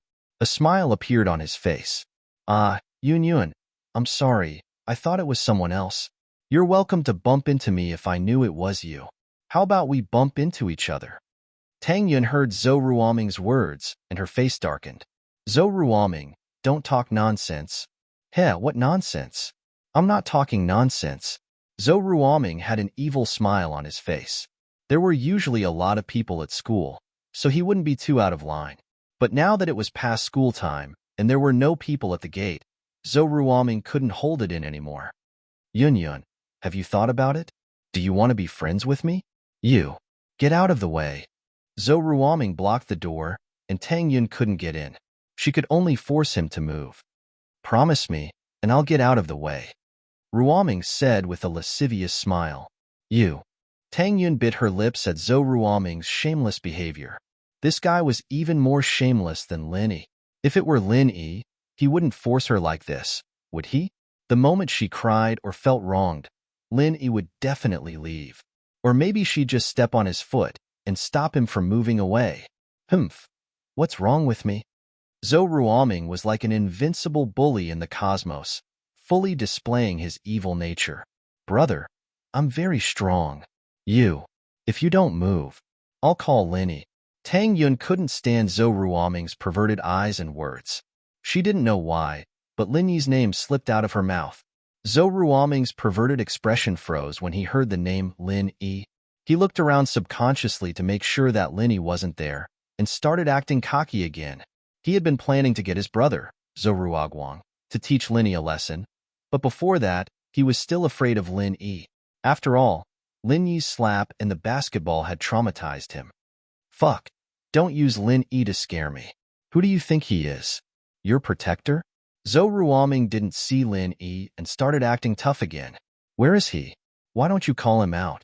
Do you think he's your bodyguard or a master? When he comes out, I'll F***ck him. Who do you want to F***ck? Wang Jifeng was in a good mood after having sex with his mistress. He was patrolling the school when he heard someone yelling, I'll F***ck him in front of the school gate. He panicked. Wasn't this a slap in the face? Saying such words in front of the dignified academic affairs dean was simply courting death. Zhou Ruoming jumped at the sudden words as well. He turned around and saw Wang Jifeng looking at him with a dark face. He was stunned. It was impossible for him to not be afraid of the dean. Songshan's first school wasn't like the other schools. It was a private school with a strong background. The dean had the power to expel students. Zhou Ruoming didn't want to be expelled. Tang Yun let out a sigh of relief when she saw Wang Jifeng. She didn't know what else Zhou Ruoming would do to her otherwise. Dean Wang. Zhou Ruoming smiled carefully. I wasn't just yelling. It's just that I'm under a lot of pressure from school. I'm just venting. Venting? Why don't you go home and vent with your dad? Wang Jifeng frowned. Although Zhou Ruoming's dad was a big shot, Wang Jifeng didn't care about him. The dean of Songshan's first school was a lucrative position. There were too many people in the society who didn't have a child. It didn't matter how capable your parents were. You still had to have a good relationship with the dean and the principal. Chapter 136. The couple, what are you waiting for? Are you waiting for me to treat you to tea? Jifeng said, giving Zhou Ruoming a shove. He was the dean of a private high school, after all. Plus, Songshan's first school had a strong background in the province and was managed by the province. Even the local education bureau couldn't do anything about it. Yes? Yes. Zhou Ruoming quickly snuck away. This Jifeng wasn't someone he could mess with. After Zhou Ruoming left, Tang Yun was still standing there, unsure if she should leave with him or not. She didn't dare to leave before Mr. Wang told her to. She stood there cautiously. Haha, Tang Yun, right? Jifeng's serious face turned into a smile. You didn't get bullied, did you? No. Thank you, Dean. Tang Yun shook her head. That's good. If that Zhou Ruoming kid bothers you again, tell me and I'll take care of him. Jifeng said. Let's go. I'll send you to class. You're late. The teacher might scold you if you go in like this. Tang Yun didn't think that Jifeng would be this nice to her. Was this the same dean who'd scolded her and told her to go to the broadcasting room for a self-reflection? He was afraid that the teacher would scold her for being late and was willing to send her to class. Tang Yun was a top student, and the teachers wouldn't scold her if she was late. But with Wang Jifeng escorting her, it was a different story. The teachers wouldn't say anything. They'd just think that the master had something to do with the student, and that was why she was late. Let's go, Ha. Jifeng nodded with a smile. She was Lin Yi's girlfriend, after all, and he had to be nice to her. Otherwise, he'd be in big trouble if the kid spilled the beans. Oh, Tang Yun was flattered.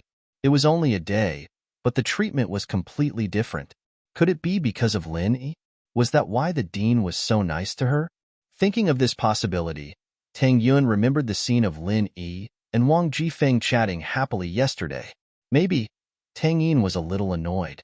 Why was her life so smooth just because she had something to do with him? Could it be that his hard work was not as good as his relationship with a young master? Tang Yun was wrong.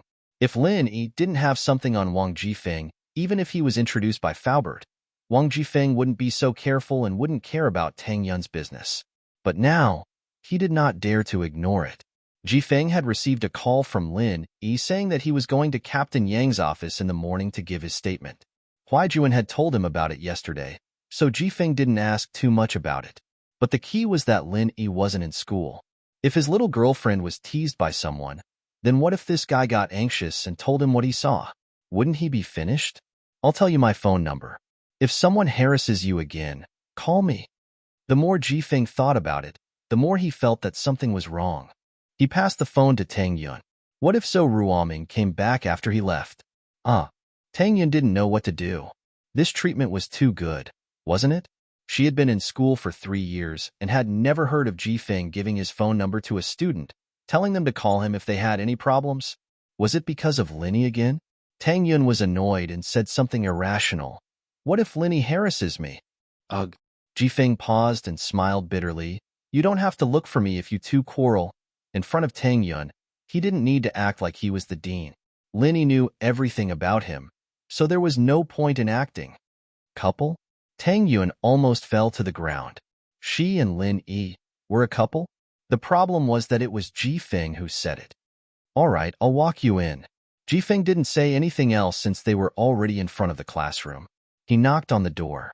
Tang Yun was a little speechless. The stern image of the dean in the past was completely different from today. Was this still the same Dean Wang who'd flown into a rage when he found out that boys and girls were being intimate in the school grounds? The homeroom teacher quickly opened the door when she saw the dean knocking. Dean Wang, what's the matter? Oh, nothing. I'm here to send Tang Yun here. Jifeng pointed at Tang Yun. She's a good student, not bad. And when it comes to treating students well, as a teacher, you should be more lenient and give your students some freedom. Don't interfere too much with her personal affairs. Wang Jifeng gave Tang Yun's homeroom teacher a hint. What if she found out about Tang Yun and Lin Yi? She'd interfere, and that brat would use Wang Jifeng as an excuse. So Wang Jifeng made it very clear. Okay. Tang Yun's homeroom teacher paused. What was the relationship between Tang Yun and Dean Wang? Why would Dean Wang talk to her like that? Because of Tang Yun's good grades, The homeroom teacher treated Tang Yun well, but with the dean's special attention, things were different. And, if there's nothing else, I'll be leaving first. Jifeng nodded and turned to Tang Yun. Call me if you need anything. Oh, bye, Dean Wang. Tang Yun's mind was a mess. All she could think about was the couple Jifeng mentioned earlier. Damn it. Did Lin say something to Dean Wang? Did Dean Wang misunderstand? But, what was Lin Yi's background? Why would Dean Wang side with him? What happened this morning reminded Tang Yun of an important problem. It wasn't like Ruoming and Pinliang didn't have any background, and Wang Jifeng didn't treat them kindly. Wouldn't they be like mice in front of a cat if they met Wang Jifeng? But Lin Yi was different. Tang Yun was starting to doubt her guesses. Was it because of Lin Yi's background? That didn't seem to be the case. Could it be that Lin Yi had another side to him? Returning to her seat, Tang Yun took out her textbook but couldn't focus. Her mind and heart were filled with the scene of Lin Yi protecting her on the bus this morning and Jifeng's weird words. Why was she so unlucky? Why did she have to meet a guy like this right before graduation? Was she unable to escape from his palm? Tang Yun sighed in disappointment. What made her speechless was that even her mother was bewitched by this person. Tang Yun suddenly remembered something important. Her mother told her to ask Lin Yi for the recipe today. She was so nervous and panicked that she forgot about it this morning.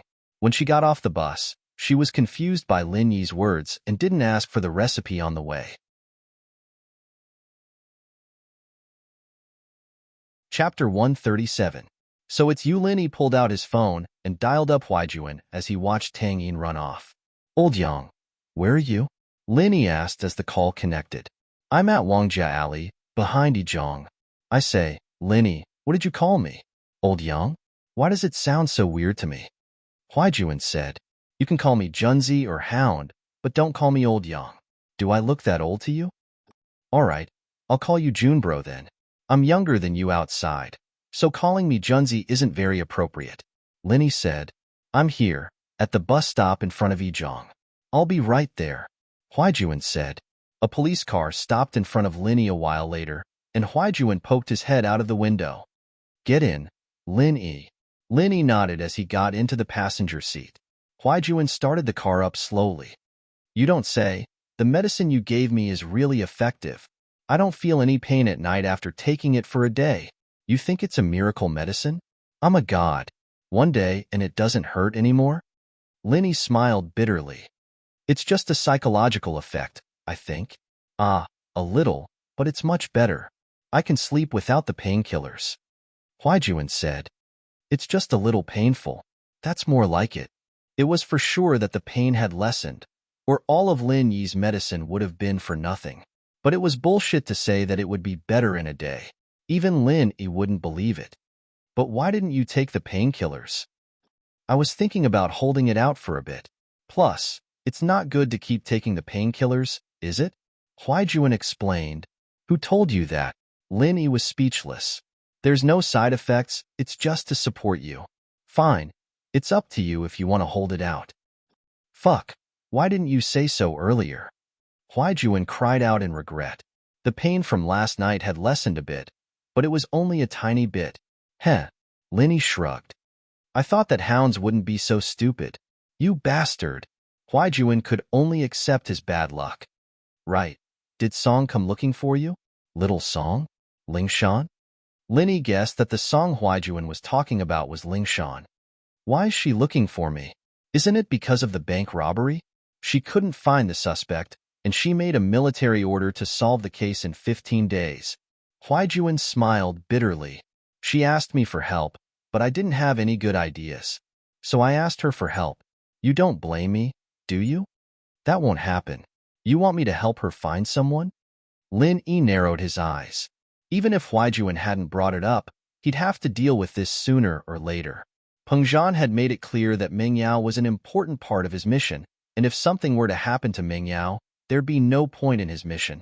Naturally, Lin Yi had to get rid of any potential threats. It was just a couple of bank robbers. Lin Yi didn't care about them at all. They were just small fries, and he'd leave them to the police. Lin Yi was more concerned about Sihua Bro. Just who was this guy? Everyone in the squad knows that the enemy you've set your sights on won't be able to escape. Pray that the eagle has set its sights on rarely ever escapes. Huaijuan said with a smile. Poor Song. He transferred from the army to the civilian sector. He's always trying to get recognized for his achievements, but he's met with a case like this. Ah, I see that you're quite sympathetic, Linny said with a smile. It can't be helped. I've been a cop for a long time, and I've seen too many things. I've gotten sentimental. Huaijuan nodded. I don't care if you two have that kind of relationship or not. I've said what I need to say. You decide. We'll talk about it when she comes looking for me. She hasn't come looking for me yet. Anyway, Linny said. The car drove into Songshan Medical University, heading straight for the family villa area. The person who treated you, he's from this university? Linny suddenly remembered someone. Guan Shuamin, the one who'd given him his name card back at the bookstore. He seemed to be the dean of one of the departments in this university, and Linny wondered if Huaijuan would know him. Yeah, he's a really good old man, and he's got a really good reputation both in the country and abroad. But when he saw the prescription you gave me, he was really excited, especially when he heard that I'd gotten better after drinking the medicine you gave me. He pushed everything away this morning, waiting for you at home. You make me sound like some big shot, Linny said with a smile. Then let's hurry up. We shouldn't keep the old man waiting. Linny had a lot of respect for the old man, even if his medical skills weren't as good as Lin's. That was only because he hadn't been taught by the right person. His old man Lin was practically a cornucopia of Eastern medicine. He'd heard that he'd spent most of his life in the Miaojiang region of Yunnan, linking Eastern medicine and Eastern medicine together. It was also during that period that he'd met his master. The old man wouldn't talk about this part of history much, only talking about it when he was drunk. Linny could tell that the old man and his master were friends who'd gone through life and death together. As a result, Lin's medical skills and kung fu skills were a huge advantage. He'd be nothing more than a normal person if it weren't for this old man and his master. After careful registration, the car entered the neighborhood and stopped in front of a villa. We're here, Huaijuan said as he got out of the car and pressed the doorbell. Linny followed behind as he studied the surrounding villas. It seemed that the people living here weren't ordinary people. It didn't take long for the door to open. The door could be controlled by remote control, but the owner of the villa still came downstairs and opened the door himself, standing there solemnly with a respectful and solemn expression on his face. Linny looked at the owner of the villa in surprise. The owner, on the other hand, froze at the sight of Linny, a look of disbelief on his face. You're... The young man stared at the young man in disbelief. Ah, Elder Guan, it's me. We met at the bookstore, Linny said politely with a smile. Nice to meet you, Elder Guan. Thank you for coming to pick me up personally. So it's you. I knew it. The old man looked at Linny in shock. I underestimated you back then. I'm really sorry, but it doesn't really matter if you don't study at my school. Chapter 138. Former Comrade. Chapter 138. Former Comrade Junbro. I met President Guan once at the bookstore. Linny smiled as he explained to Huaijuan. We were discussing medical stuff back then. Oh, right. I was thinking about your treatment plan when I got back from your place, and there were a few things I couldn't quite remember. I left my reference books at home, so I went to the bookstore to look them up. So you know Grandpa Guan? That's even better. Saves me the trouble of introducing you. Huaijuan breathed out in relief. He'd accomplished his task of introducing Linny to Linny, and the two would only get along better now that they knew each other. Huaijuan didn't think much of Linny's words, but Guan Shuamin was shocked by what he heard. He'd thought that Linny must have come from some hidden herbal family at such a young age, and that it'd be normal for him to have lost a couple of ancient prescriptions. But Linny going to the bookstore to look up information and write a prescription for Huaijuan was a little shocking. This meant that the prescription was written by Linny himself, and not a ready-made one. Just this alone was enough to show how much knowledge Linny had in Eastern medicine. But he didn't even know the properties of the medicine, and he had to go to a bookstore to look it up, and he was giving it to someone else. Wasn't he a little too brave? Huaijuan believed him and used it. Just what was the relationship between these two? Guan Shuamin was a shrewd man. and he could tell from the subtle gestures and attitudes of Lin Yi and Huaijuan that there was a close relationship between the two, but he couldn't guess the specifics.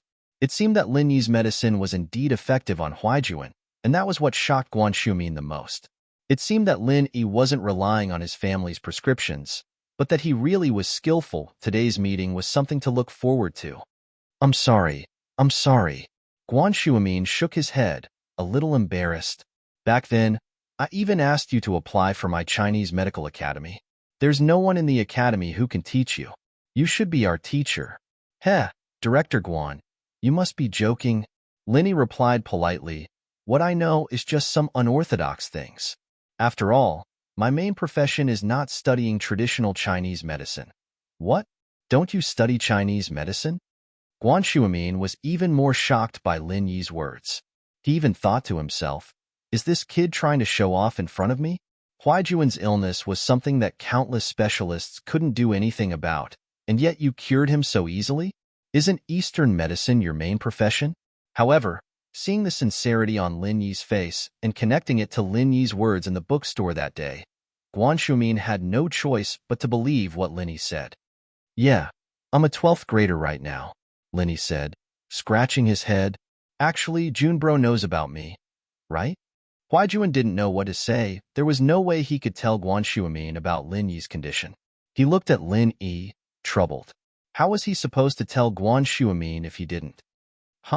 Lin Yi didn't want to hide anything from Guan Shumin anyway. He was the one who'd been treating Huaijuan's injuries all this time. So he had to know how Huaijuan got injured and what kind of job Huaijuan did in the past. He wouldn't have been able to come up with the most effective treatment plan otherwise. There was no need to hide anything from Guan Shumin. Besides, fighting alongside Huaijuan was only a small part of his life. Guan Shumin, Junbro and I used to be comrades. Comrades? Guan Shumin paused at the word, his expression changing abruptly. Shumin knew what Huaijuan used to do, and Huaijuan's comrades in arms were. Lin Yi didn't look more than 20 years old, did he? He'd said that he was a 12th grader right now, and he was Huaijuan's comrade? Wasn't this a little too miraculous? Guan Shumin finally understood why Huaijuan had dared to drink the medicine Lin Yi gave him. He didn't know that Lin Yi was a miracle doctor, but the friendship and trust they'd built through battle wasn't something ordinary people could compare to. How did Lin Yi turn into a high schooler again? Guan Shumin didn't know what was going on, but he didn't ask for the details since it might be confidential information. So you and little Yang are comrades. Look at me. All I can do is talk. Come in. Let's talk inside. Guan Shumin realized that he was still blocking the entrance of the villa and hadn't invited anyone in. This was also because he was too shocked. Otherwise, Guan Shumin wouldn't have made such a low-level mistake. It's fine. Lin Yi smiled. You don't have to be so courteous, Mr. Guan. Junbro would have lost his life if it weren't for you. I should be the one thanking you. You don't have to be so courteous with me. You're an elder, and I'm a junior. There's no need to be so polite. There's no such thing as seniority, Guan Shumin said with a wave of his hand. I'm old enough to understand that. Your medical skills are better than mine, and you're the expert in front of me. You're a teacher, and nothing can be accomplished without rules. Besides, Yang's elder is a good friend of mine, and it's only right for me to do my best. Ah, that's different. Junbro's one of my people. Of course I have to thank you, Lin Yi said as he followed Guan Shumin into the living room. HM? Guan Shumin blinked at Lin Yi's words. What do you mean by one of your people? Guan Shumin was a bit older than Guan Shumin, but he was still paying attention to the news on the internet. A chill ran down Guan Shumin's spine when he heard Lin Yi say that Yang Huaijuan was one of his people. There couldn't be something going on between the two, could there? But Yang Huaijuan wasn't someone like that, and Lin Yi didn't look like that either. What did he mean by that? Both Huaijuan and Lin Yi thought of something at the same time when they saw the weird look on Guan Shumin's face. Huaijuan understood what Lin Yi was getting at, but Guan Shumin didn't. Huaijuan explained with a bitter smile. Grandpa Guan, Lin Yi used to be the captain of our squad, and he's famous for being protective of his subordinates. We're all his people. Mr. Lin's your captain? Guan Shumin was even more surprised now. It seemed that Lin Yi was right. Eastern medicine wasn't his main profession, after all. He was good in other areas as well, or he wouldn't have become Huaijuan's captain. Chapter 139. A shocked Guangguan Shuamin couldn't help but look at Lin Yi deeply at the thought. He felt a little ashamed of himself for acting like an old man. But then again, medical students were all brave people. It was understandable that Guan Shuamin's thoughts were avant-garde. Ah, I did for a while. Lin Yi nodded. Naturally, I'd like to thank you on behalf of my team. I won't stand on ceremony if that's the case, Mr. Lin. Please, come to the study. I've got some medical questions I'd like to ask you, Mr. Lin. Guan Shuamin said. Call me Lin Yi or E, Mr. Lin. It's a little awkward. Lin Yi said. Not exactly teaching, but sparring. All right, I'll call you E then. Don't call me Dean Guan. Call me Grandpa Guan or Elder Guan. I'm a little embarrassed calling me Dean. Guan Shuamin didn't act pretentiously. He was Huaijuan's elder in terms of seniority, and Lin Yi was in the same generation as Huaijuan. Calling him Grandpa Guan wasn't a bad thing at all.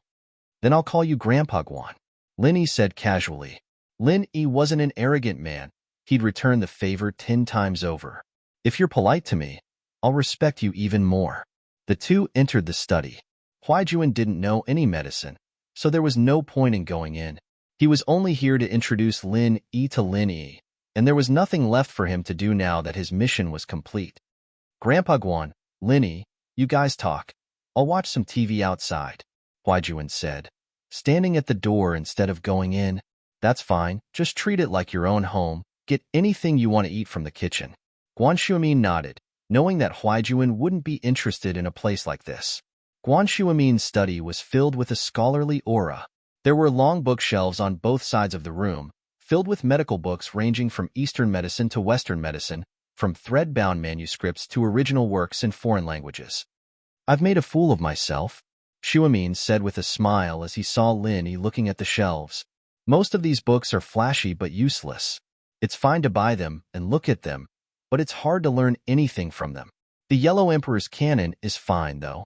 I read it when I first started. Lin Yi nodded as he pointed at the books on the shelf. The Yellow Emperor's Canon of Internal Medicine is indeed one of the few remaining gems in Chinese medicine.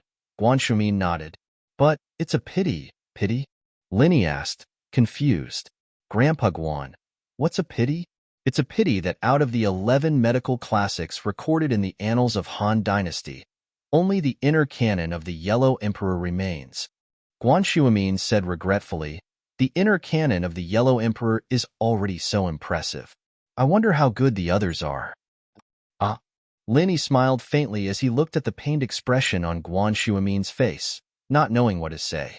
According to the 7 classics recorded in the book of Hani Wenji, the Yellow Emperor's Canon of Internal Medicine, Bian Kei's Canon of Internal Medicine, Bian Kei's Canon of Internal Medicine, Bai's Canon of Internal Medicine, Bai's Canon of Internal Medicine, and side chapters existed alongside the Yellow Emperor's Canon of Internal Medicine.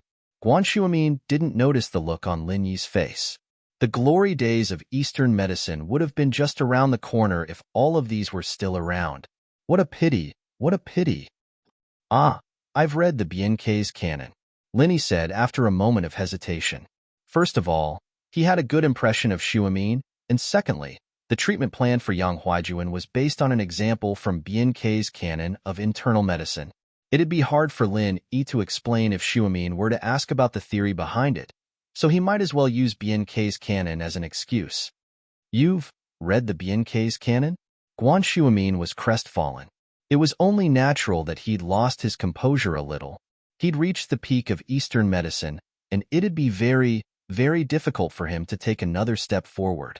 After all, there were no other books he could refer to, and he couldn't rely on himself to figure things out.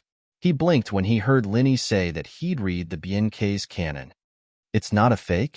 A fake version of Bian Kei's Canon of Internal Medicine had appeared before, but it was later proven to be the real Bian Kei's Canon of Internal Medicine. Guan Shuamin had also read it. Although the contents were good, it was a bit of a stretch to call it a divine medical book on par with Huangdi's Canon of Internal Medicine. I read some of it from an elder when I was young. Lin Yi nodded. Junbro's condition is quite similar to an example from the Bian Kei's Canon. I'm just extending some of the information from the book, and that's how I came up with the prescription. Lin Yi's words were a way of explaining that the book he'd read wasn't a fake, and Guan Shuimin understood that as well. He'd read the fake copy himself, and there was no mention of Huaijuan's condition. Really? Guan Shuimin was a little excited. Can I take a look? Guan Shuimin smiled bitterly before Lin Yi could say anything. I'm sorry. I lost my composure a little. It's your elders. It's only natural that I wouldn't show it to others. I was being rude, Yi. I hope you don't mind. It's nothing. Lin Yi smiled. This elder was naturally his old man. He had brought back a huge pile of rare ancient books from the Miao village in Yunnan. It was said that a trader of the Miao village called Elder Yu had collected them in order to practice his evil arts. In the end, Elder Yu was killed by his Shifu, and Elder Yu's belongings were split between his Shifu and his old man. I'd like to ask Grandpa Guan to take a look if there's a chance. Lin Yi wasn't a stingy man. Shuimin hadn't healed Huaijuan, but Huaijuan would have died if it weren't for him. Huaijuan wouldn't have made it this far, and Lin Yi had always been grateful toward Shuimin. Really? That's great. Guan Shuimin was a little excited, but thinking that Lin Yi was just being courteous, he couldn't just let it slide, could he? Guan Shuimin had heard of the existence of lost medical books in some hidden traditional Chinese medicine families. However, he had only heard of it and had never seen it before. Guan Shuimin naturally assumed that Lin Yi's elder was from some hidden house after hearing Lin Yi's words. How could he have the nerve to look at someone's family heirloom? So he hurriedly said, if it's difficult, then forget it. It's fine. It's fine. Lin Yi could make the decision, and his old man wouldn't say anything with his Shifu backing him up. I'll bring it back with me the next time I go home. How can I? Guan Shuimin jumped in fright. How could he just take something like that around? What if he lost it? Even if it was a photocopy, it couldn't be passed around. If it's convenient, I'll go with you.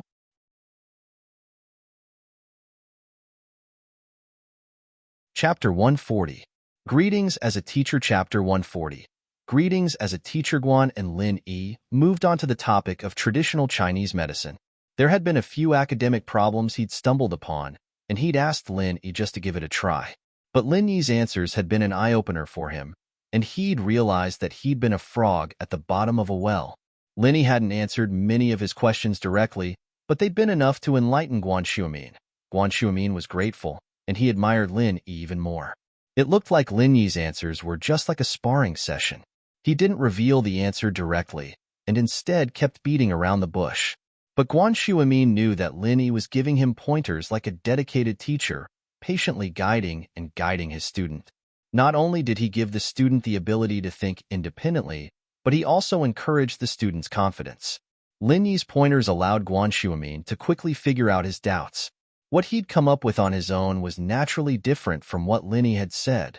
And so, even though he didn't say it out loud, Guan Shuimin had already assumed the demeanor of a student. He sat there respectfully, and even listened to Lin Yi's words respectfully.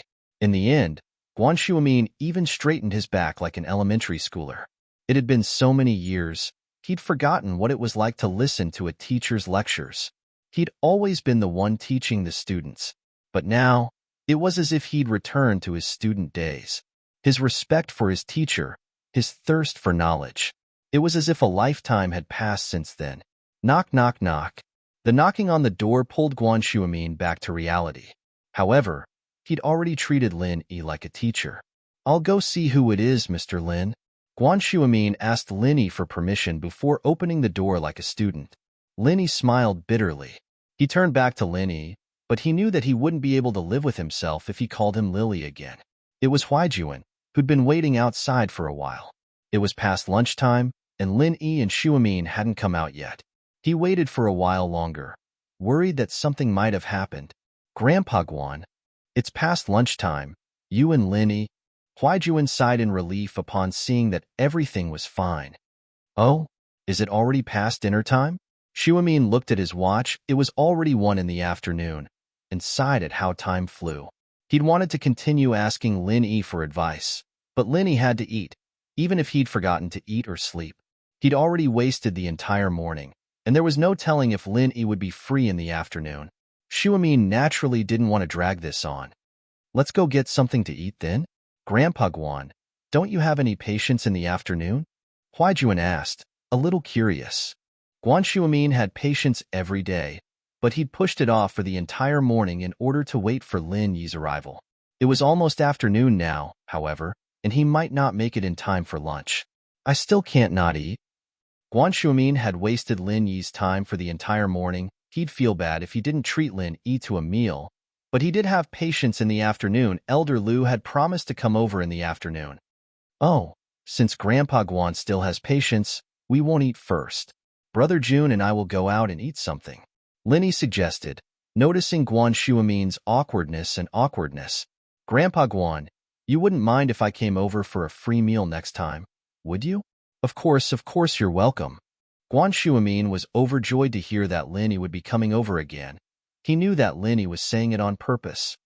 I'll have my granddaughter make some dishes the next time I come. Yang's tried them before. They're just as good as the ones at the big restaurants. Ah, of course. I'll be looking forward to it then. Lin Yi nodded before heading downstairs with Huaijuan. Guan Shuamin was about to send them off when Lin Yi stopped him. Grandpa Guan, I won't come over next time if you keep being so polite to me. All right, I won't be sending you off then. Guan Shuamin knew that Lin Yi was joking, but he still stopped in his tracks. A black Audi A8L stopped in front of the villa just as they were getting into the car. Ah! Lin Yi saw a few familiar faces in the rearview mirror. Wasn't that the old man and his son and daughter-in-law he'd met on the business street the other day? Were they here for Guan Shuamin as well? Lin Yi, however, had no intention of going over to greet them. The old man was a nice person, but his daughter-in-law was too weak, and his son was a good-for-nothing, always acting like a yes-man in front of his wife. Lin Yi would have looked down on the old man if it weren't for the fact that he still managed to explode at the end. You know them? Huaijuan asked as he watched Lin Yi looking at the people behind them through the rearview mirror. Nope, only met them once. You know them? Lin Yi didn't talk about what happened on the business street. There wasn't much to say. I've only met them once, too. House Lu from Yinjing, it's a big family. The old man's called Lu Zhenhu, and the middle-aged man with him's called Lu Tianyi, a high-ranking official in Yinjing. That woman's his wife, and they're from a big family as well. Huaijuan didn't want to hide anything from Lin Yi. House Lu has a lot of connections in both the business and political circles. Is that so? Lin Yi smiled faintly. No wonder that woman was so cocky that day on the business street, talking about the mayor and firing the health director. What about House Yang? My family's a little weaker than House Lu's, since they're from Yinjing, and Lu Tianyi's a real power, Huaijuan said. My old man retired a few years ago, and there's not much power left in the family. We only have some influence in the military. They wanted me to train in the special forces for a couple of years, accumulate some merits, and get promoted smoothly, but who knew? Lin Yi nodded. Huaijuan's words didn't change the fact that Huaijuan's family was a lot stronger than the regular families, but still a little weaker than the top families. Take me back to school. You find a place to eat, Lin Yi said as he looked at the time. He'd be able to make it back to school in time for his first class in the afternoon. You're not eating? Huaijuan asked, confused. I wasn't really hungry. I ate too much this morning. I'll just have a bite at school, Lin Yi said.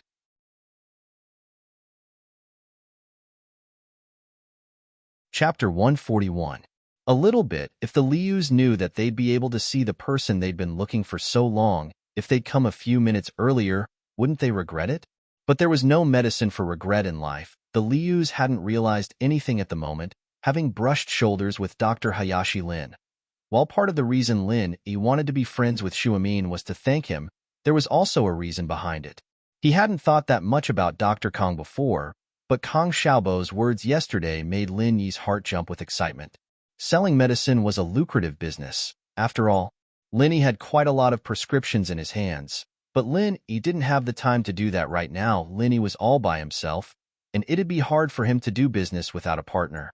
In fact, Lin Yi's best partner would be Pengzhan. Pengzhan Industries had quite a reputation in the country. It was just that there were some internal problems that Pengzhan himself hadn't dealt with yet, and Lin Yi didn't want to work with a company like that. It wouldn't be good for either of them if the prescriptions were to be leaked. Other than that, Guan Shuamin was the best choice. First of all, Guan Shuamin was famous in the Chinese medical community. Miracle Dr. Guan's fame wasn't below Miracle Dr. Kang's. And the reason why Miracle Dr. Kong was called Miracle Dr. Kong was because of his golden creation medicine. It could be said that one miracle medicine pushed him to the heights of a miracle doctor. Dr. Kong Industries, on the other hand, produced other medicines and medical equipment as well, but they weren't that outstanding. They could only be described as ordinary, and the formulas they used were all common Eastern medicine formulas. There was nothing special about them. Guan Shuimin, on the other hand, was a renowned Eastern medicine specialist in the world. If he were to use the name Miracle Dr. Guan, he'd probably be on par with Dr. Kong. But if he were to do it himself and use the name Miracle Dr. Lin, no one would acknowledge him. Many people might even be suspicious of him, wondering what Miracle Dr. Lin was. Could it be that he copied Dr. Kong? But when it came to Guan Shuimin, there would be no such doubts. Guan Shuimin was a miracle doctor, so it was understandable that he was called Miracle Dr. Guan. Therefore, Linny had interacted with Guan Shuimin for the first time today and found that he was an honest and reliable person. If possible, Linny planned to cooperate with him. He would first give him a few ordinary prescriptions and let him test the market and see the results.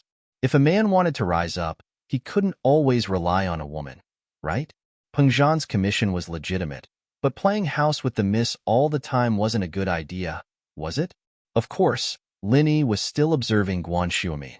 From the looks of it, Guan Shuimin's character wasn't bad. He could tell that Guan Shuimin was someone who was obsessed with Eastern medicine and wasn't interested in money or power. If Linny gave him the prescriptions and went into hiding, it would be a good idea. But he didn't know how Guan Shuimin's children were, whether they were greedy people or not.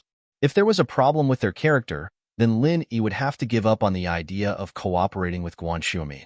Tang Yun was depressed today, really depressed. She woke up in the morning and forgot about the important matter after Lin Yi messed with her. She still had to go to his class to get the prescriptions. Tang Yun didn't want to go, but her mother had already agreed to it. She left the classroom unwillingly after the first class ended and walked towards the classroom of 12th grade class 5. Meng Yao and Yu Shu went out for some fresh air after class and saw Tang Yun. Meng Yao knew who she was. She was the prettiest girl in Yu Shu and Meng Yao, but she was more popular than them. She was known as the commoner prettiest girl, but Meng Yao didn't mind. She didn't care if she was popular or not. She didn't like boys, so it was better if they didn't bother her. Tang Yun was quite surprised. She wasn't expecting to see the two prettiest girls in the school, Meng Yao and Yu Shu.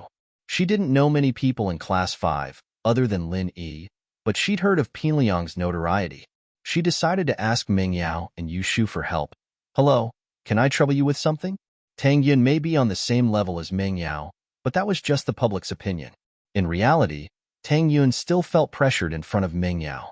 Meng Yao was a princess-like existence, and she was just a poor girl who looked slightly better. "Oh, what is it?" As for Tang Yun, Meng Yao actually had a good impression of her. They were both beauties, after all. Meng Yao herself was already very beautiful, so she wouldn't do something crazy like being jealous of someone else's beauty. Tang Yun was a beautiful girl. Tang Yun let out a sigh of relief when Meng Yao answered her politely. Meng Yao wasn't as high and mighty as the rumors made her out to be. "Can you help me look for your classes?" "Lin Yi?" Tang Yun gritted her teeth and said Lin Yi's name. She was a girl, but she was going to another class to look for a boy. It was a little awkward. "Lin Yi." Meng Yao looked at the shy Tang Yun. She didn't know why, but she felt uncomfortable. What was her relationship with Lin Yi? How did Lin Yi hook up with the common school beauty, Tang Yun, after only coming to school for a few days? Ling Shan, the tall girl from the business district, wasn't that enough? Why did he add another Tang Yun? In fact, Meng Yao misunderstood.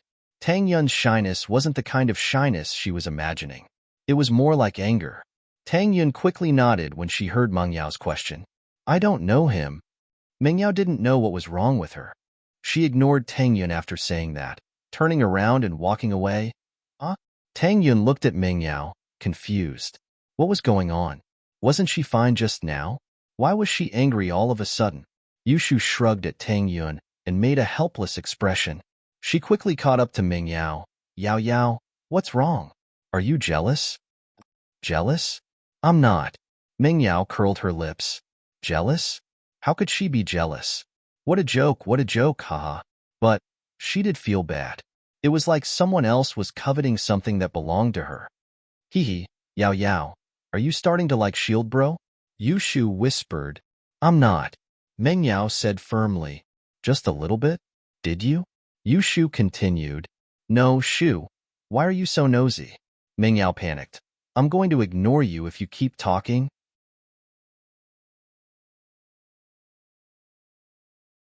Chapter 142. I came here for nothing again. Tang Yin stood in front of Class 5, dumbfounded. She didn't know why Meng Yao's personality had changed so abruptly.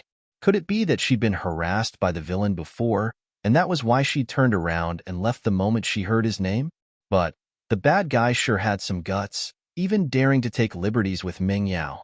She'd never heard of anyone harassing Meng Yao before. Half of the time had passed, and class was about to start. Tang Yin had no choice but to go back to her classroom and prepare for the next class.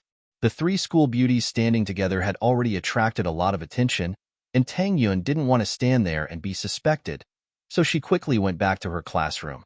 Meng Yao and Yushu went to the end of the corridor to enjoy the scenery before the bell rang.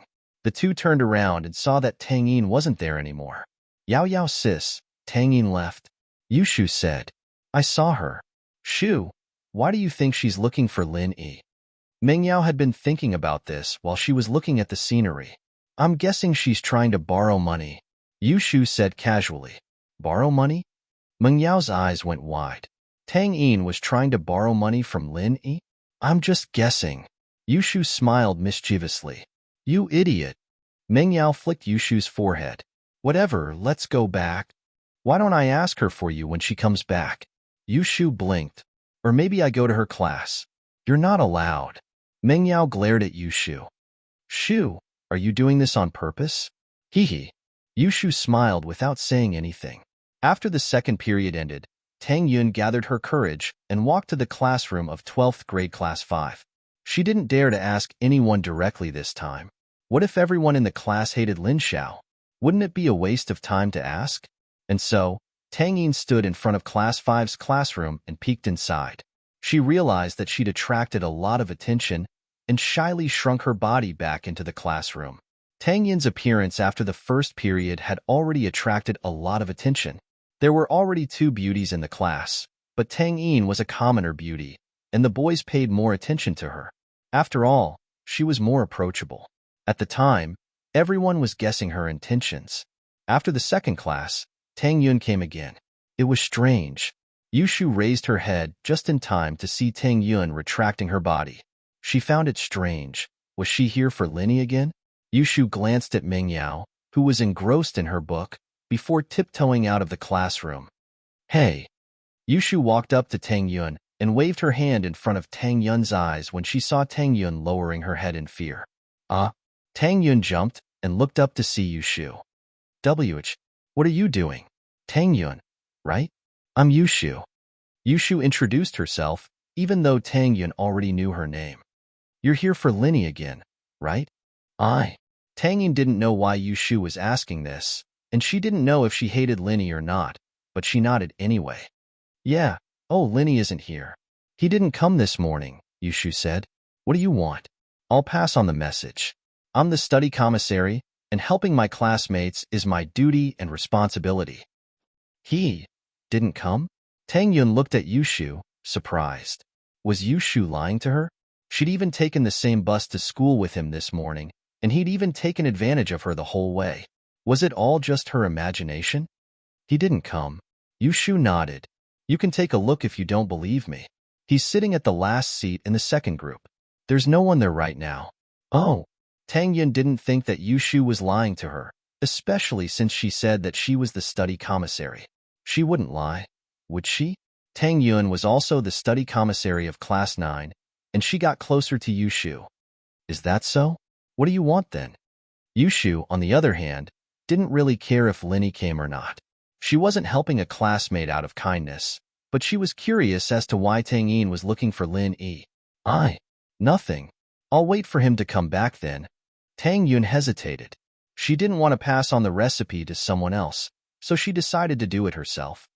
Yushu was a little disappointed, but she couldn't force Tang Yun to do anything. Come back in the afternoon then. Yeah, thanks. Tang Yun turned back to class, disappointed. She'd been here twice, and Linny wasn't even here. He didn't even come to school. What was this guy doing? Didn't she get off the bus with him? Yushu went back to the classroom to find Ming Yao staring at her with a sharp gaze. Ming Yao had already put down her book. Yushu was a little scared. Yao Yao, why are you looking at me like that? Shu, where did you go? Ming Yao raised her head and realized that Yushu was gone. She followed the gaze of her classmates and realized that Yushu was talking to Tang Yun at the door.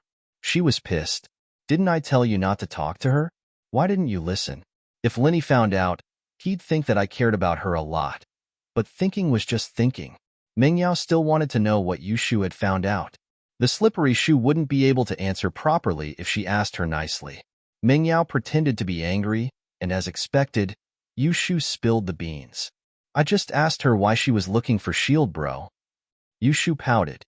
But she wouldn't tell me, so I could only tell her that Shield Bro wasn't here and tell her to come back in the afternoon. Oh, Ming Yao nodded. I don't know what this guy's been doing. He just left a note this morning. What kind of attitude is that? My dad hired him for nothing. He's just skipping work. Yao Yao, I remember that you wanted him to stay away from you. Why'd you change your mind so quickly? Yushu asked mischievously. Yeah. It's not easy for dad to make money. I have to pay him enough, right? Ming Yao mumbled as she came up with a lousy excuse. She didn't really believe it herself, but she couldn't admit that she didn't hate Linny that much. I see. I'll talk to Shield Bro and ask him to be more professional. Yushu nodded as if she believed her.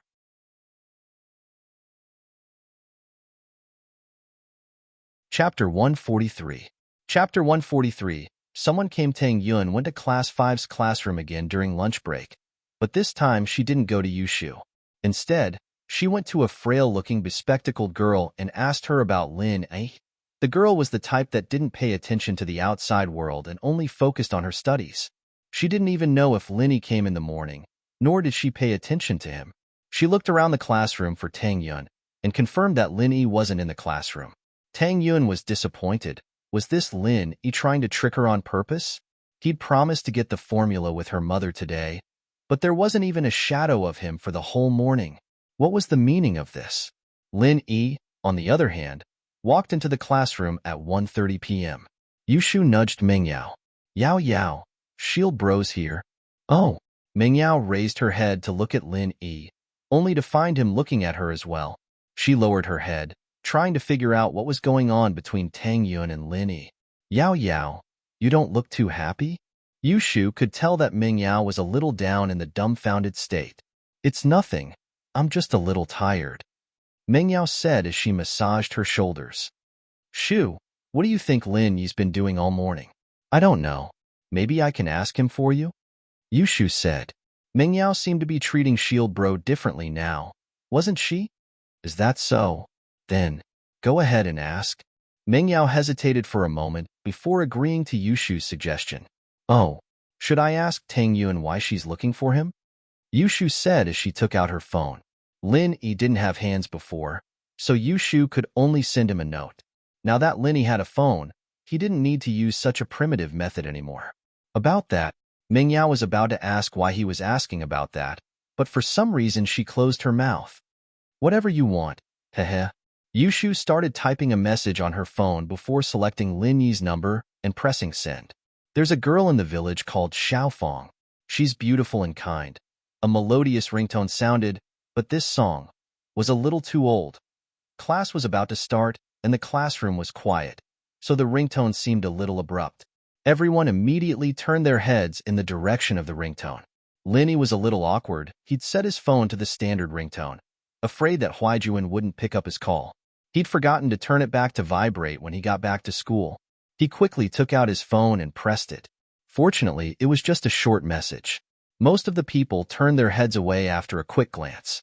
Ming Yao smiled, knowing that it was Yushu's doing. Yushu, on the other hand, stuck her tongue out at Lin Yi. Who told you not to turn your phone to vibrate? Lin Yi looked at his phone and saw that it was a message from Yushu. Yao Yao asked me to ask you what you did this morning. Lin Yi shook his head with a smile. The miss was quite curious. Wasn't this Yushu? Wasn't she trying to sabotage Mingyao? Linny could tell what Mingyao was thinking. As far as Linny could see, the Miss was the type of person who looked cool on the outside, but had a passionate heart. She looked like he owed her a few million, but at least she cared about him sometimes. This employer wasn't too bad. Mingyao must have wanted to ask him what he'd been up to in the morning, but was too embarrassed to ask Yushu, so she let Yushu do the asking. But then, Yushu saw right through Mingyao. Lin Yi typed a message in a playful mood. I went to the police station this morning. It's about Xiao He. But the message wasn't to Yushu, but to Mingyao. Yushu sent the message, and Lin Yi received it. Mingyao stared at Yushu's phone, her eyes glued to it. Yushu's phone didn't ring at all, but her own phone vibrated. Mingyao took out her phone curiously and saw that it was a message. She thought that it was some kind of spam, a scammer, but her face darkened the moment she opened it. It was from Lin Yi. Moreover, he was actually telling her about his whereabouts. Was Lin Yi that obedient to report his whereabouts to her? Mingyao, of course, didn't believe that Lin Yi was that kind of person, so there could only be one conclusion. Yushu had done something to her message. Otherwise, why would Lin Yi reply to her instead of Yushu? Shu. Mingyao put the phone in front of Yushu. What's going on? I don't know. Yushu blinked innocently, looking like a little girl who didn't know anything. Let me see your phone. Mingyao didn't ask Yushu anymore. She'd played with Yushu since they were kids, and she knew what kind of person Yushu was. My phone. What's there to see? Yushu pretended like she didn't understand. Didn't we buy it together? Did you forget? The two of us went shopping once, and there was an activity in a mobile business hall. The poster was Fishman 2's very pure, very ambiguous prequel. The two of us felt that it was quite fun, so we went in. Then, we participated in a free mobile phone activity. Shoo. Mingyao glared at Lin Yi angrily. Don't change the subject. Give me your phone. Oh. Yushu was actually quite afraid of Mingyao. Yushu didn't dare mess around anymore when Mingyao was angry. She handed the phone over obediently. Mingyao snatched it over and found the message Yushu had just sent. She was pissed. Shu, why did you send it to me? Didn't you tell me to ask? Yushu said innocently. You. Mingyao didn't know what to say. She was the one who told her to ask, but who asked like that? Wait, didn't she say, do whatever you want? Shu, when did I tell you to ask that? I said do whatever you want. Mingyao said angrily. Aren't you using a chicken feather as a token of authority? Oh, then I'll text Shieldbro back and explain it to him. I'll say it's my own decision, and it has nothing to do with you. Yushu said.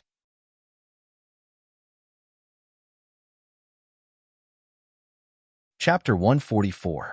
Stalking the spy, Lin Yi looked at Mengyao's text.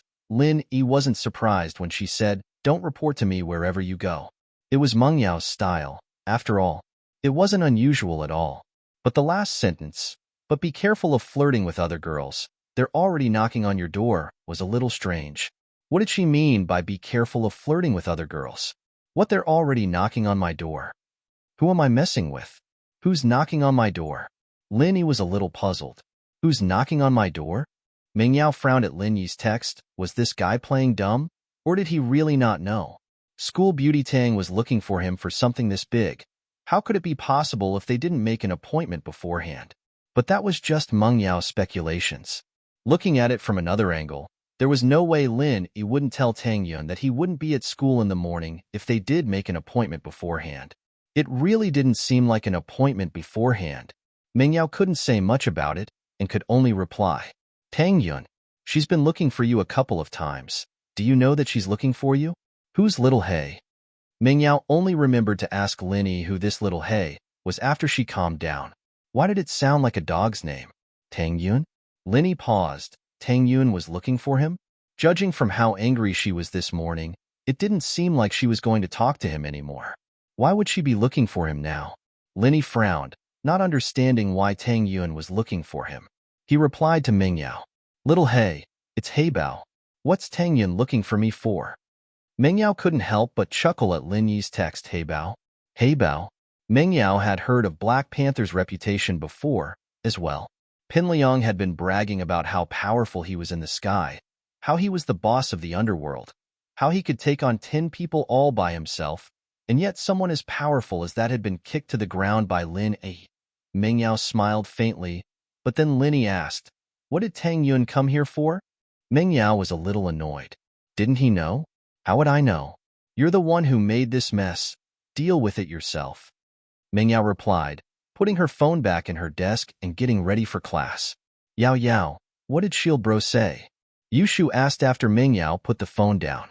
You were looking sideways just now? You think I don't know? Meng Yao was a little speechless at Yushu's question. Heh. Yushu said, a little embarrassed. I thought you'd be able to figure it out. Do you think I'm a fraud or an immortal? Meng Yao humphed. Plus, why would I need to analyze him? Oh. Yushu saw that Meng Yao's tone wasn't friendly, so she kept quiet and got ready for class. After class, Lin Yi walked out of the classroom and headed to Tang Yun's class. Tang Yun didn't have a phone, so he couldn't call or text her. He could only go look for her. Looking at Lin Yi's back, Meng Yao knew that he was going to look for Tang Yun, but she wasn't too happy about it. Yao Yao, do you want me to follow him? Yushu was starting to use her dirty tricks again. Come on. Meng Yao's eyes went black, a few black lines appearing on her forehead. You're following me? You don't know how good he is, do you? You can follow him? If he finds out, he'll think that I sent you. Oh, then I'll follow him openly. I'll say I'm curious, Yushu said, not caring at all. Meng Yao was speechless. Then you go yourself. Don't tell him I asked you to. Oh, I'll go then. Don't worry, Yao Yao. I won't sell you out. Yushu said solemnly. That's more like it. HM? Meng Yao paused. She realized that Yushu had tricked her. What do you mean sell me out? You're the one who wants to go. What does it have to do with me? You stupid girl. With that, Meng Yao grabbed Yushu, wanting to teach her a lesson. Yushu giggled and ran away quickly. Meng Yao didn't manage to hit her. He didn't even take 2 steps before he felt that someone was following him. It was a mysterious feeling. It could be called an aura or a sixth sense. The so-called sixth sense was a very wonderful feeling. When someone looked at you from behind, although there were no eyes behind you, if this person's eyes were not friendly, you would uncontrollably feel a chill, which could also be called the so-called murderous aura. Even if there wasn't any killing intent, being stared at would make you feel uncomfortable or uneasy. It was also a type of aura sensing. It was a very mysterious thing, an illusory thing, but many people would be able to sense it when they were being watched or peeped on. Lin Yi was one of them. Lin Yi didn't care. This person didn't have any killing intent towards him, which meant that he wasn't his enemy. Most importantly, the Jade didn't give him any warning, so Lin Yi could ignore him for now. He arrived at the door of Class 9, and with the reflection of the glass on the open door, Lin Yi saw who it was. It was Yushu. Lin Yi smiled faintly. What a curious baby, but let her be. He took 2 more steps and arrived near Tang Yun's seat. He knocked on the window facing the corridor. The window was closed, and the curtains were drawn. He couldn't see if Tang Yun was there or not. Lin Yi was just testing, but he came here right after class, so Tang Yun shouldn't have left the classroom. Tang Yun heard someone knocking on the window next to her and opened the curtains. She looked outside and saw that it was Lin Yi. She panicked and subconsciously closed the curtains. But after closing the curtains, Tang Yun remembered that Lin Yi might have heard from his classmates that she went to look for him in the morning. She quickly opened the curtains and the window. You came? Tang Yun was a little annoyed that Lin Yi wasn't at school the whole morning. She wasted a couple of trips. I want to do something this morning. I left after we parted at the school gate. Lin Yi smiled. What were you doing? You don't need to explain to me. Lin Yi's words were a little ambiguous, and it made Tang Yun a little shy. Parting at the school gate. It sounded like they were going to school together. Tang Yun quickly waved her hand, trying to draw a line between them. Okay, I heard that you came to look for me this morning. What's up? Lin Yi didn't linger on this topic and asked about business.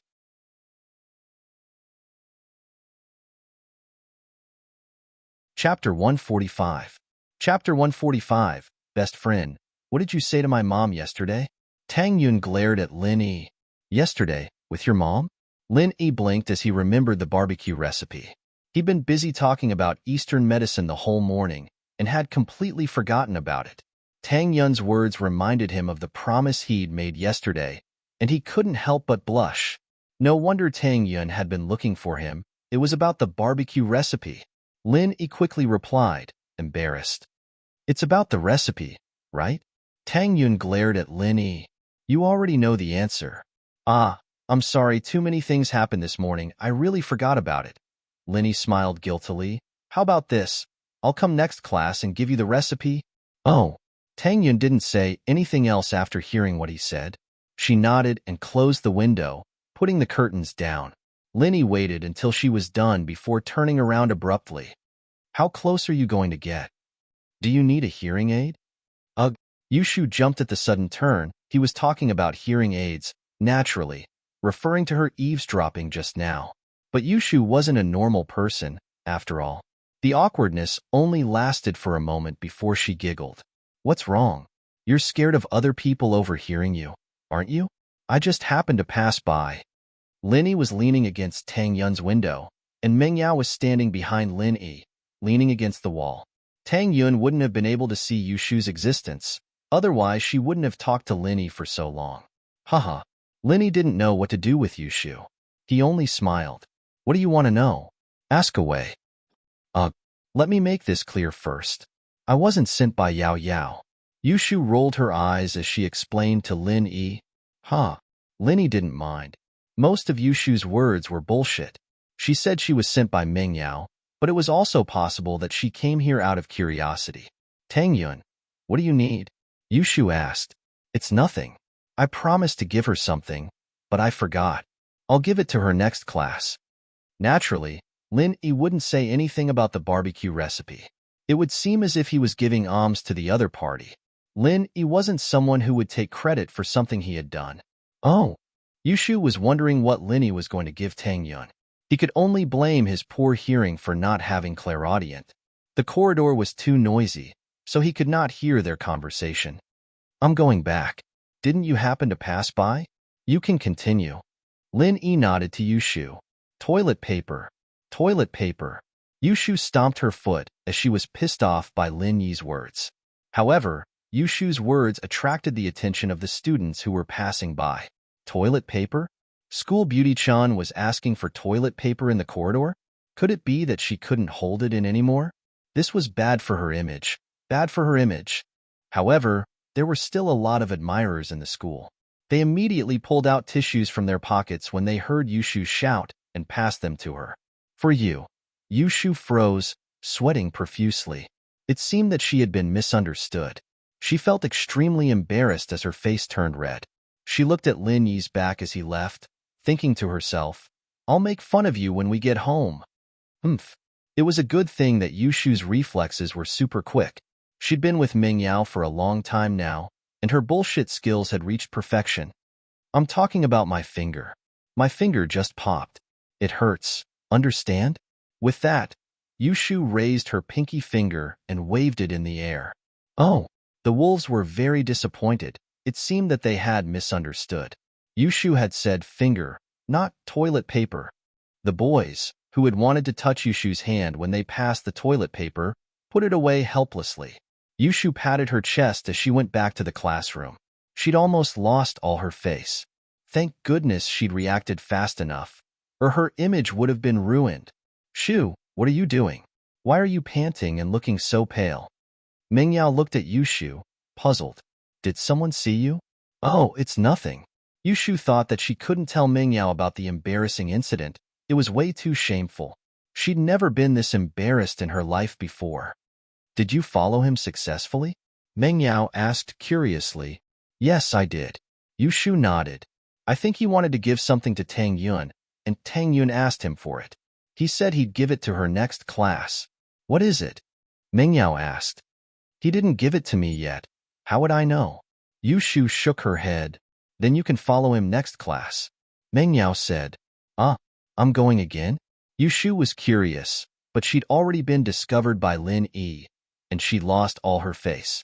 She didn't want to go again. Yeah, didn't you want to follow him? Meng Yao asked curiously as she looked at Yushu's hesitation. I was almost discovered. You should go next time. Yushu stuttered. You didn't get discovered, did you? Meng Yao knew Yushu very well. She could guess it from her expression. Ugh. Yeah. Yushu nodded, admitting it. You. Mengyao shook her head. I told you, with his skills, there's no way he wouldn't notice. Now, he's going to think that I sent you again.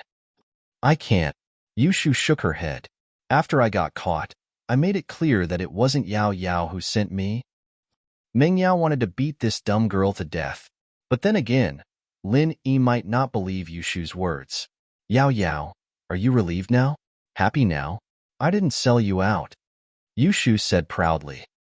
Hashtag when you're sad, she can make you happy. When you're happy, she can make you sad. When you're happy, she can make you angry. When you're angry, she can make you angrier. When you're angry, she can make you happy. Linny went back to the classroom and started writing down the recipe on a piece of draft paper. The New Orleans, honey, and black pepper seasonings didn't require any special techniques, and Lin Yi always made them himself at home. Linny got back to the classroom and started writing down the recipe on a piece of paper. There weren't any special techniques involved in making the New Orleans barbecue sauce, honey sauce, and black pepper sauce. Lin Yi always made them himself at home.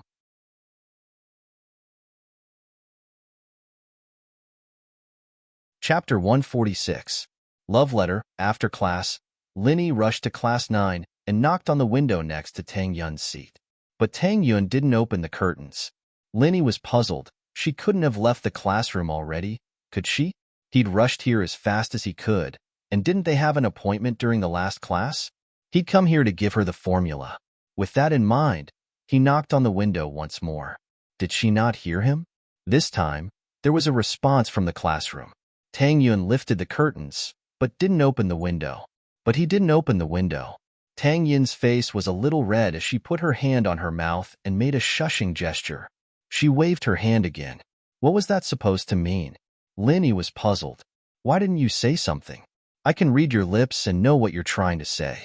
Who would understand what you're saying when you're waving your hand and shushing? But at that moment, the door to class 9 opened, and a middle-aged woman walked out. She looked at Linny, who was knocking on the window. Who's knocking on the window? Which class are you from? Linny froze. Why was there a teacher? Was the class delayed? Linny sweated at the possibility. He'd interrupted the teacher's lesson with his random knocking on the door. Wouldn't she come out and get mad at him? Ugh, I'm sorry, I thought the class was over, Linny said, scratching his head. You, the homeroom teacher of class 9, Ms. Song, froze when she saw Lin Yi. She remembered what happened a few days ago during the class break. Apparently, Linny was named as one of the big 4 bullies, and nothing happened to him. His family background must be pretty strong. Ms. Song frowned. She didn't want to argue with a student like this. It was pointless, and he might not listen to her anyway. She decided not to say anything and asked directly, "Why are you knocking on the window?" "I'm looking for Tang Yun." Linny smiled bitterly. Tang Yun? Ms. Song frowned. She didn't know what Linny wanted with the top student in her class. She was about to reject him when she remembered what the dean said this morning. She told her to give Tang Yun more freedom. With that thought, Ms. Song didn't reject him directly. She wanted to ask for Tang Yun's opinion. Normally, she would have chased Linny away. "You call." "My name is Linny," Linny said. "Then wait for a while." After Ms. Song finished, she turned around and walked into the classroom. "Tang Yun, there's a student looking for you outside. His name is Lin Yi. Do you want to meet him?" Tang Yin was going crazy with anger. Why did you have to do it in front of the teacher? Of all the other times you could have come looking for me. He even knocked on the window. Aren't you trying to embarrass me? Even if you take the bus again tomorrow morning and I get harassed by you again, it's still better if you give it to me then. Tang Yun felt sad. Why was her life so unlucky after meeting Lin Yi? This young thug. If she didn't see him, what if Lin Yi kept knocking on the window? What if he got angry and didn't give her the formula? Although she didn't care about his formula, her mother needed it. If she didn't get it, wouldn't it be even more difficult if her mother came in person? With that thought, Tang Yun stood up and said to Ms. Song, "Ms. Song, I'll go out for a bit." Ms. Song paused. She knew Tang Yun's usual behavior. Although there were many pursuers in school, including some rich young masters, Tang Yun ignored them all. Not to mention looking for them in the classroom, Tang Yun would go out. Even if she met them outside, Tang Yun would avoid them. But since Tang Yun decided to go out and meet Lin Yi, Ms. Song couldn't say much. She nodded and followed Tang Yun to the classroom door. She looked at Tang Yun and Lin Yi from afar. She wanted to see what they were going to do.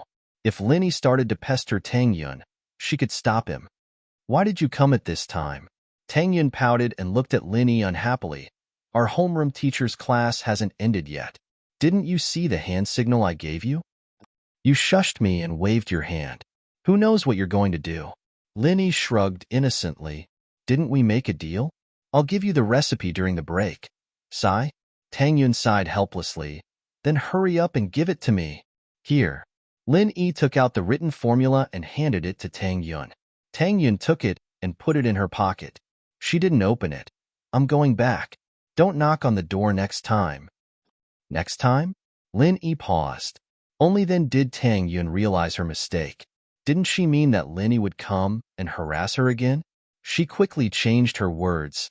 "There won't be a next time." With that, she was afraid that Lin Yi would be angry. She didn't dare to look at him and turned around to run back to the classroom. She almost bumped into Ms. Song. I'm sorry, Ms. Song." Tang Yun blushed. "Go back. Be careful next time." Ms. Song frowned. She didn't care about Tang Yun almost bumping into her. What she cared about was what Lin Yi gave Tang Yun. It looked like a folded piece of paper, and Tang Yun ran back with a red face as soon as she got it. Mr. Song took it for granted that Tang Yun's blushing face when she almost bumped into him as a shy blush. Could it be a love letter? Ms. Song shook her head at the thought of this possibility. Was Tang Yun a fool? She never accepted love letters from boys before. What was wrong with her this time? Not only did she make an exception to see Lin Yi, but she also accepted his love letter. She even had a shy expression on her face. Could it be that there was something going on between them? Ms. Song wasn't the only one who saw this scene. There were many other people, such as Tang Yun's classmates. There was more than one window in the hallway. A few people could open the curtains and see what was happening outside. Although they couldn't hear what they were talking about, they could think of a lot of things just by looking at the ambiguous expressions, the ambiguous movements, and Tang Yun's annoyed expression, especially at the end, when Lin Yi took out a folded piece of paper and gave it to Tang Yun. Tang Yun put it in her pocket shyly and ran back with a red face. This scene was too awesome.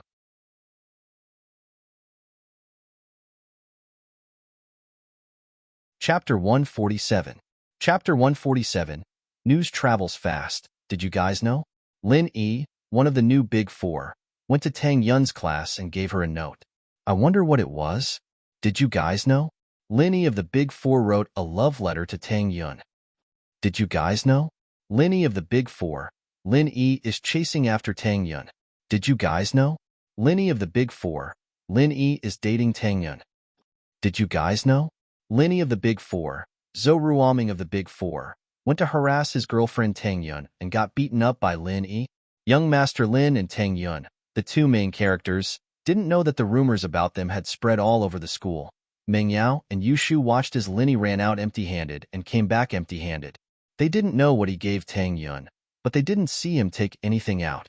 Meng Yao wanted to ask, but was too embarrassed to do so. She could only let it go. Yushu, on the other hand, wasn't trustworthy enough. She'd be better off asking herself than asking. She'd be selling herself out in the blink of an eye.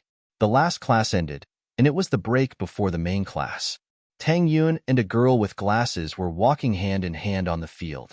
This was Tang Yun's best friend, Lu Xinwen, from the 30th grade. Their houses were very close, and they knew the pitiful Xiaofan as well. Lu Xinwen, on the other hand, wasn't very good-looking. Naturally, she wouldn't be the target of attention from gangsters or young masters. She didn't have much time on her hands either. "Inin, you're not really with Lin Yi," Xinwen said in a hushed voice. "I'm not." Tang Yun wasn't expecting her best friend to say something like that. She blushed. "What are you talking about? How could I be with him?" "No way, right? Don't you know, Yun Yun? The news has spread in our class that Lin Yi gave you a love letter today, and you shyly accepted it. You were so flustered that you almost knocked down our homeroom teacher. Teacher Song," Lu Xinwen said. Tang Yun didn't think that the barbecue recipe Lin Yi gave her would be seen by people with ulterior motives, and it would spread like this. Gossip was a fearful thing. What? You really don't know? Seeing Tang Yun's confused look, Lu Xinwen was also puzzled. Did Tang Yun really not know? 1-1, tell me what's going on. Tang Yin was starting to panic as she shook Xinwen's hand. How come I didn't know anything? This afternoon, someone saw Lin Yi confessing his love to you, and you shyly accepted it and went back to class. Xinwen summarized the more believable version of the story for Tang Yin. Wah! Tang Yun's eyes widened. He's giving me a love letter? Confessing his love to me? Yeah, that's what everyone said. Xinwen thought. There's a more fantastical version that I haven't told you yet, and you'll know how powerful it is when I tell you. 1-1, you still don't believe me? Why would I fall in love so early? Tang Yun didn't know whether to laugh or cry. Hee, who knows? You're already 18. Who knows if you're in love or not? Xinwen laughed. Plus, you're about to graduate from high school, and you're about to go to university. You might not be able to hold it in anymore, right? I'll hammer you to death. Tang Yun blushed at Xinwen's shyness. She raised her hand and punched Xinwen, but Xinwen laughed and dodged it. Yun, tell me the truth. Do you like Lin Yi or not? Xinwen finished laughing and put on a serious expression. Since when did I like him? Isn't it because he's pestering me? Tang Yun pursed her lips. You're telling the truth? Xinwen said. Yun, I'm telling you, you have to be careful. Don't get tricked by others. Xiaofan is a lesson for you. Although you're pretty, you don't have any other assets. Don't fall for it, or you'll regret it later. 1-1, you still don't believe me? It's all because of that bastard Lin Yi pestering me. How could I accept his confession? Tang Yun said. You. Who told you that? Oh, that's good. Xinwen nodded. I heard it from someone. It's hard to say. Everyone says that, but I don't know who started it.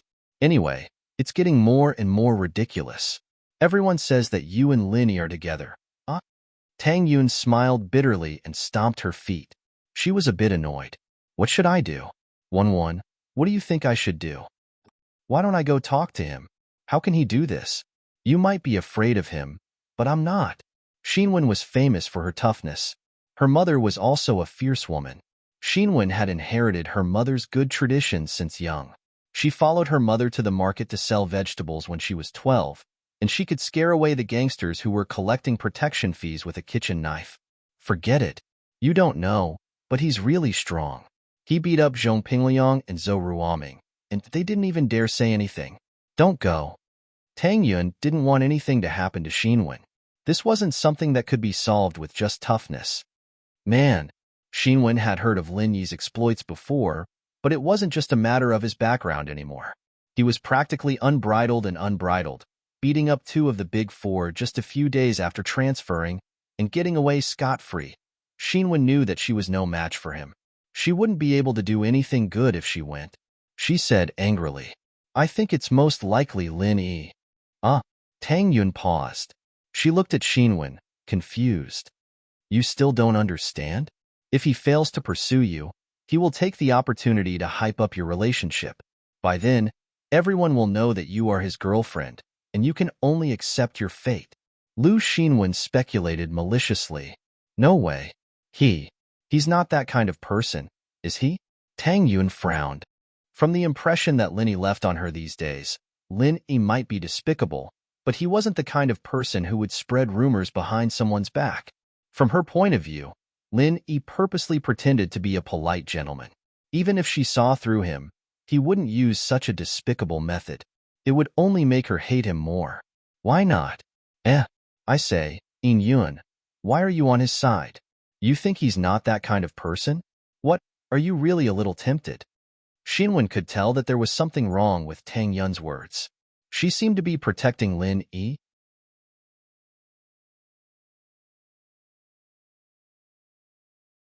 Chapter 148. 80% Yun. Did Lin Yi look for you before? Did he give you a love letter? Xinwen suddenly thought of something very important. Although this could be Lin Yi's rumor, there's no smoke without fire. If there's no smoke without fire, who'd believe it if there wasn't any evidence to back it up? Nope, he just gave me a recipe for barbecue. Tang Yun explained as she took out the recipe Lin Yi gave her. Here, take a look. That's it. Xinwen took the paper from Tang Yun's hands and looked at it. Why did he give you this? Isn't it because of my mom? I don't know why my mom got tricked by him, but he said that he had a recipe for barbecue and that my family's business would be better if we improved it. Tang Yun explained. Then my mom believed him and told me to get the recipe from Lin Yi. You can do that? Xinwen's eyes wide. This didn't seem like the way a young master would pick up a girl, did it? Those rich kids wouldn't have the time to do something like that. Lin Yi's method was quite novel and unique, starting with Tang Yun's mother. It didn't seem like something a student their age would do, did it? Yeah, I had no choice but to take it. Tang Yun said helplessly. Me and Lin Yi are like this. He pursues me, but I won't say yes. Who knows if he's just messing around or not? Yun, it sounds like you're really interested in him? After hearing Tang Yun's words, Lu Xinwen stared at Tang Yun's pretty face as if she was trying to read something from it. If he's not playing around and is serious, then will you say yes to him? One, what are you talking about? Tang Yun blushed as she realized her mistake. I'm saying that people like him won't be sincere. Why would I fall for him? All right. It doesn't matter if you fall for him or not, just don't say yes. Xinwen said. You've always been the best out of the three of us. You're good at your studies, and you're pretty too. You can't fall for him. Xiaofan and I will be relying on you from now on. Okay. Tang Yi nodded, but in her heart, she was wondering how the news about her and Lin Yi had gotten out. Could it be that the big villain, Lin Yi, really spread it? If that was the case, then she should talk to him about it. He didn't care. So why should she? However, Tang Yun was only thinking about it. Asking her to reason with the villain was like sending a lamb into a tiger's mouth. He passed the recipe to Tang Yun, and the afternoon went by peacefully. He and Xiaobo were walking in the hallway of the school building after school when people started pointing at them from behind. He didn't pay much attention to it at first, but it felt like he was being watched everywhere he went. There wasn't this much attention when he beat up Heibao, was there? Boss, what are they looking at? Kong Xiaobo was confused as well. I don't know. Why don't you go ask? Lin Yi was confused as well. You, come here.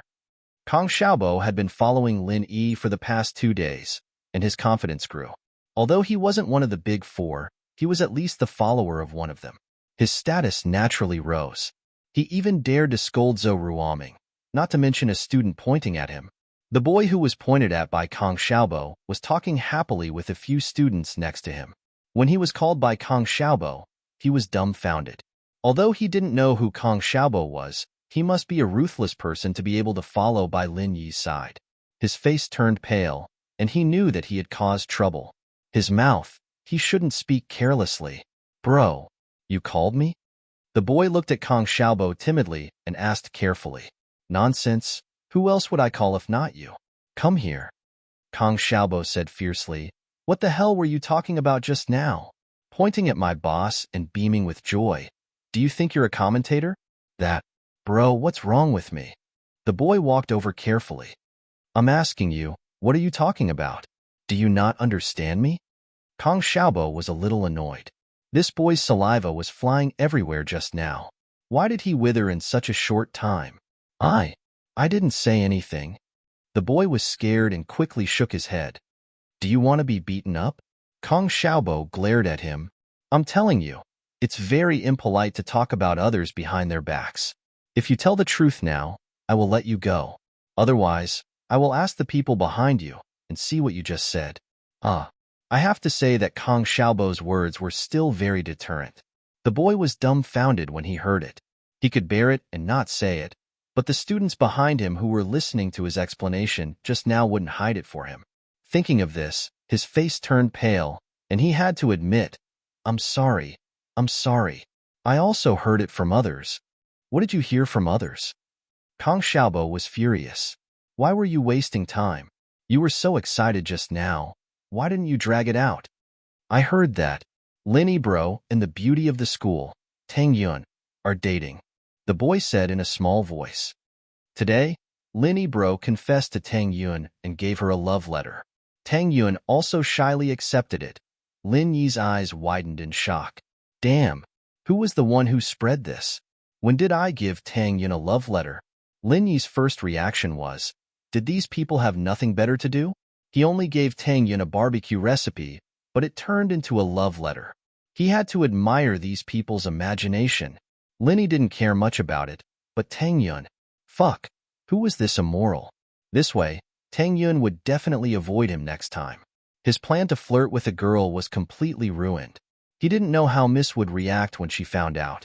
Fuck, why was she so unlucky today? Linny bro, and this bro. You see, I only heard it from others. The boy saw Lin Yi's expression change and was shocked. He quickly admitted his mistake. All right, you can leave. Linny didn't know whether to laugh or cry. Linny wouldn't argue with this boy. He definitely didn't say it. He was just passing the news out of curiosity. There was no way to pursue this matter. Thank you, Linny bro, thank you. The boy nodded and quickly ran away. Boss, I think this is a good thing, right? After the boy left, Kong Xiaobo winked at Lin Yi. Now that everyone knows that Tang Yun is your girlfriend, you have a good chance, right? You're tuning in to the Warrior Lore YouTube channel. Don't forget to subscribe and join us on this journey to catch the most captivating stories.